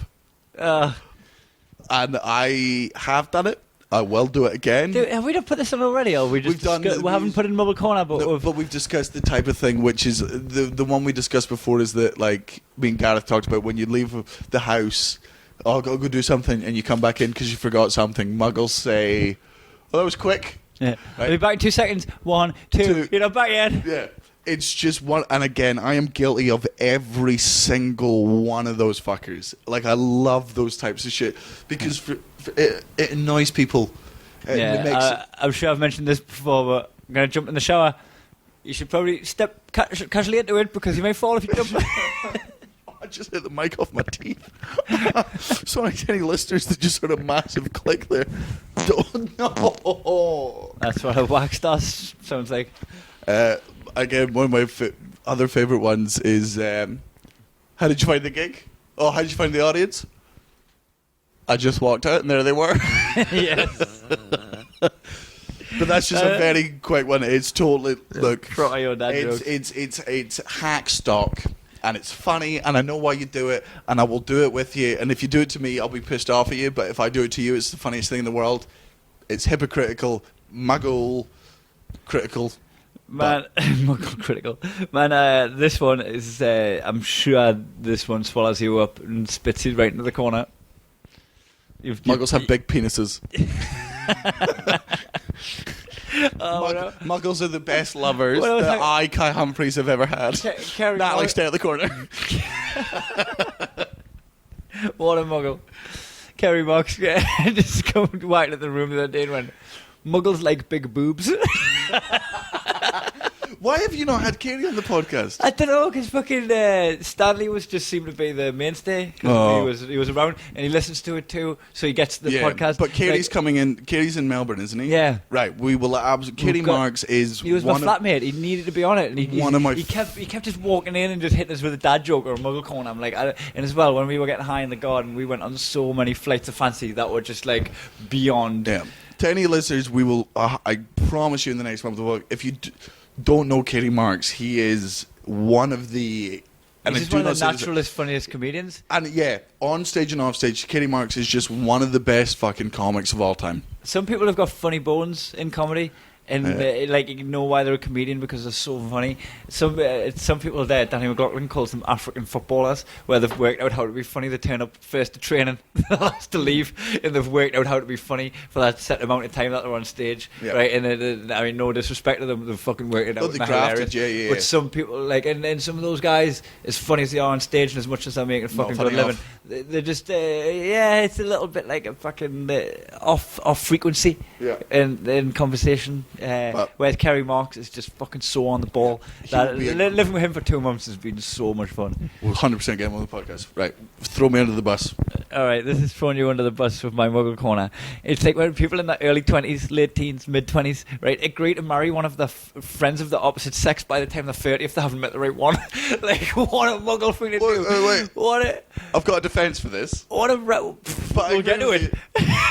What a writing off being 30 is. What a, like, that when you're 20 and you just look at 30 and go, that looks like it sucks. If we haven't found anyone, then let's settle. Like, when you reach the age of 30 and you find out it's awesome, and you've dealt with all of your insecurities and they're packaged away and dealt with, and you've just come to terms with life. You're usually in a better financial position. But it's also and then all of a sudden you're just like, yeah, but I'm marrying me mate. I fully agree, because I had one of those when I was like a teenager as well. Like, but it is, I find it's what people do to someone that they're not willing to admit they fancied. Like, when I did it when I was like 16, it was to a girl called Christine. I was like, if we're not married by the time we're 30, I fancy Christine, and I knew she wouldn't marry me now. So and you I was just like, you're scratching. I'll wait. You're scratching 5-bar gates on your prison wall for the day to 30. She said Jean. 40. I had no. The thing with Jean, I would argue, is different. Our marriage is arguably inevitable. Like, it's not. Like, it's not like, look, if we can't find anyone by then. You should do it in Australia when gay marriage gets legalised. Finally ruin marriage for gay people. Like, because the fear is that gay marriage. Now all of a sudden you can marry a friend. No, I think I'll accept the standing in the corner because I fully agree with this fucking thing. But my only stipulation is I would argue that Jane thinks different, because we've never agreed to get married. We've never said, oh, by the time we're 30. But what it is we get told by everyone that we will. Like, we're just told by my mum, her mum, fucking Natalie's just been like, but you and Gina, anyone that sees me and Jean together is just like, you will get married. And we're just so bored of the argument. We're like, yeah, probably. But like, at the time being, I'm enjoying, you know, being a slut, and she's enjoying being a nun. She's enjoying waiting. Waiting for you to finish being a slut. Yeah, no, I'll definitely put that one in there. Because I think there's something like that young people, when they're right off being 30, and then when you reach the age of 30 and realise you're so much more stable. Well, no, for me, it's like when you watch your favourite comics, right, who are like, say, in their 40s now, like Bill Burr and Louis C.K., the place they're in mentally compared to what they would have been like when they were 21, like they're a better person now. Yeah. So why would you like write yourself off then? But I've never written it off. It's for me, it's never been like, oh, if we're not married by that, I'm just like, we've got lives to lead. Like, I'm living a separate life. Jean's got a journey she's got to fucking go on, but realistically they'll clash at one point, and then I've been a lot to also getting someone else used to the relationship that we have. Like, imagine going on a fucking date whenever I bring a girl back.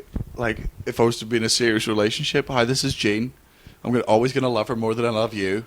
When you're here, I'll probably also hang out with her more, just because I'm probably going to sneak into her room to spoon when I'm done. She knows me better than you do, because we've been friends for 8 years now. She knows all my insecurities, and also after our date's done, the first person I tell about that is her. It's a difficult fucking scenario. Start texting her while you're lying in bed with her. Sex was shit. I've done that. I would love. I've been in bed with girls at one point and been like, "Can you come through and pretend that your mother's had a health scare?" Because I'm bored. Start making phone noises. Yeah, but like old school Nokia. Oh, sorry, this Gene. You've got an iPhone 7. Aye, but I've just got like. No, I'll fully agree with that one. So I would love it if like a 19-year-old was like, hey, if we reach the age of 30 and we haven't found the one that we love, would you totally get married? I would love it if there's someone just rode in on a horse with a royal decree. The fucking sign here, and then just march them like fucking at spear point down the aisle on that 30th birthday. Can't fucking use that, you daft cunt. I'm trying to marry you, you daft cunt.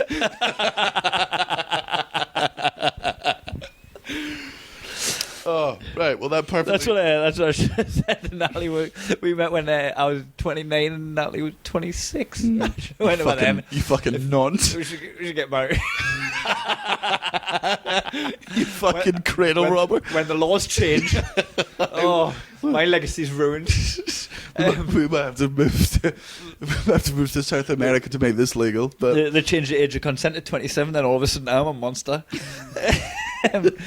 So I should have said Natalie when she was 26. We'll get married. If we're still together when you're 30, she's 31 now. Old. Use goods. Well, I thought I might as well marry her now. Well, she looks good in the photos. Well, that's yeah. Now we're not engaged anymore. You want to be able to have someone to fucking wanked in the future. I really feel like a lot of the time in this podcast we might come across as horrific human beings, and that's because we say horrible things about Nat and we say horrible things about Jean. But I just need to make sure the listeners are very aware that you can't fathom the worst things we say to both of their faces. Well, what makes me laugh is like I worry about the picture that I'm painting of Natalie sometimes when I talk about it on the podcast, right? But then I'm thinking, well, if you imagine the picture I'm painting as I'm getting away with saying this. Yeah. It makes her a legend. Yeah. People have heard Jean sit on these podcasts where we just fucking, rail on her. Not sexually. But we're not gross. Right, so the two ones I've got in the corner there. So if you were guilty of any of these muggle corners, stand in the corner for 30 seconds. My ones are singing happy birthday in public. I know why you do it. I'll join you the next time you do it. But why don't you join me in the corner and let's sing happy birthday together? Just stand in the corner for as long as it takes to sing happy birthday. Sing it to yourself, you fucking muggle. Time it. Recording? Yeah. Yeah, so the memory card just ran out of space, so we just paused it. Well, we didn't pause it, we stopped it. And emptied the memory card, and now we are... Just to reiterate, the Muggle Corners is singing happy birthday in public. Which is the one you've just covered. And the next I can't remember one... my second one. I've deleted it already. Oh, your second one was... Oh, they know it. Fuck 'em. They know it. Yeah, you know the 30 seconds in the corner, and your 2 Muggle corners were. Mine was agreeing to marry someone by the time you turn 30. Yep. And also comedians that aren't famous, that change their name. Like, if I go up to some people in the street and say, hey, do you know such and such? Adam and Rowe. they say, who? See, Adam Rowe's not a person that's done it. Yeah, Adam Rowe hasn't. Yeah, but like, you know, Yeah. if you walk up to someone in the street, because comedy is such an underground culture, that if you go up and say, hey, do you know Kai Humphries? If you ask 10 people in the street, do you know Kai Humphries? 10 of them are going to say who, right? Yeah. So I'm not going to change my name on Facebook. Even if one of those persons was me. And the other 9 were family. Right, So we're going on to our favourite game is... Your dad. So what we've worked out from this podcast is the fans of this podcast, who we're always grateful for, their favourite bit is Muggle Corner.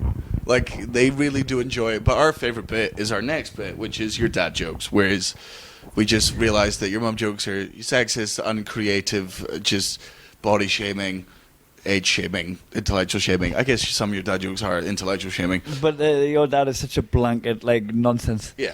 That it's way funnier than your mum jokes. Oh my God, stick it to Kev. Your dad uses a cooking thermometer on everything he cooks. Rice is a fucking nightmare. Grain by grain. Grain by grain. Your dad dances like no one's watching, because if people were watching, he'd wear his own clothes instead of your mum's. Your dad says he's got blue balls, but that's just because he keeps punching himself in the dick while watching Frozen. Black and blue balls. Your dad's mad at me because I haven't replied to any of his LinkedIn invitations. Knock, knock. Who's there? Your dad. Your dad who? Your dad who tests old batteries on the dog's tongue.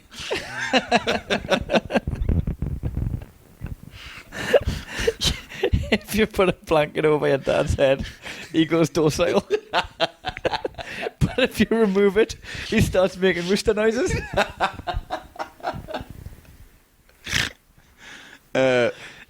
All I want for Christmas is you. That's my impression of your dad flipping through the phone book.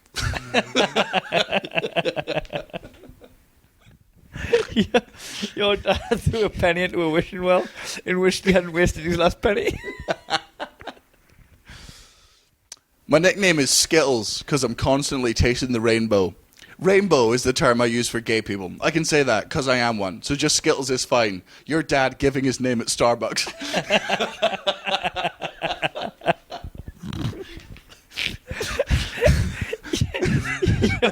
Your dad has apple bottom jeans, boots with the furs, and nobody looked at him.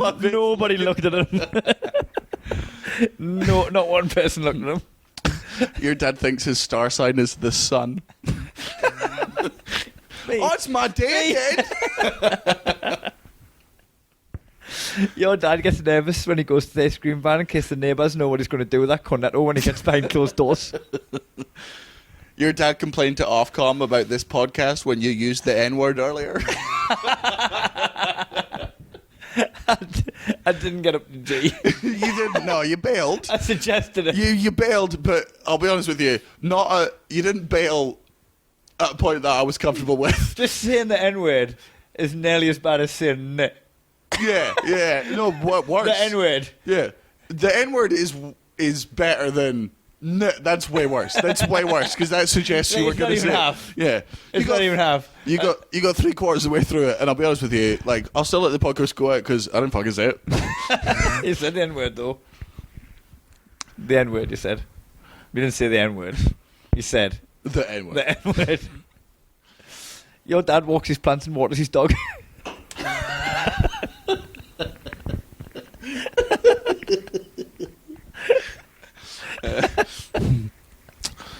Your dad's sexual fetish is to be a sub, and I don't mean submissive, I mean submarine, because he's filled with sailors.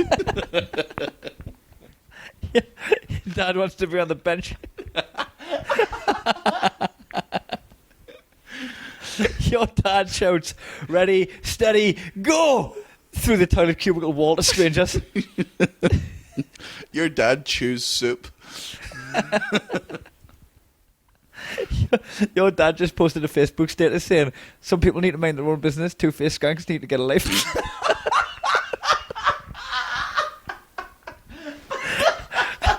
Life spelled LYF.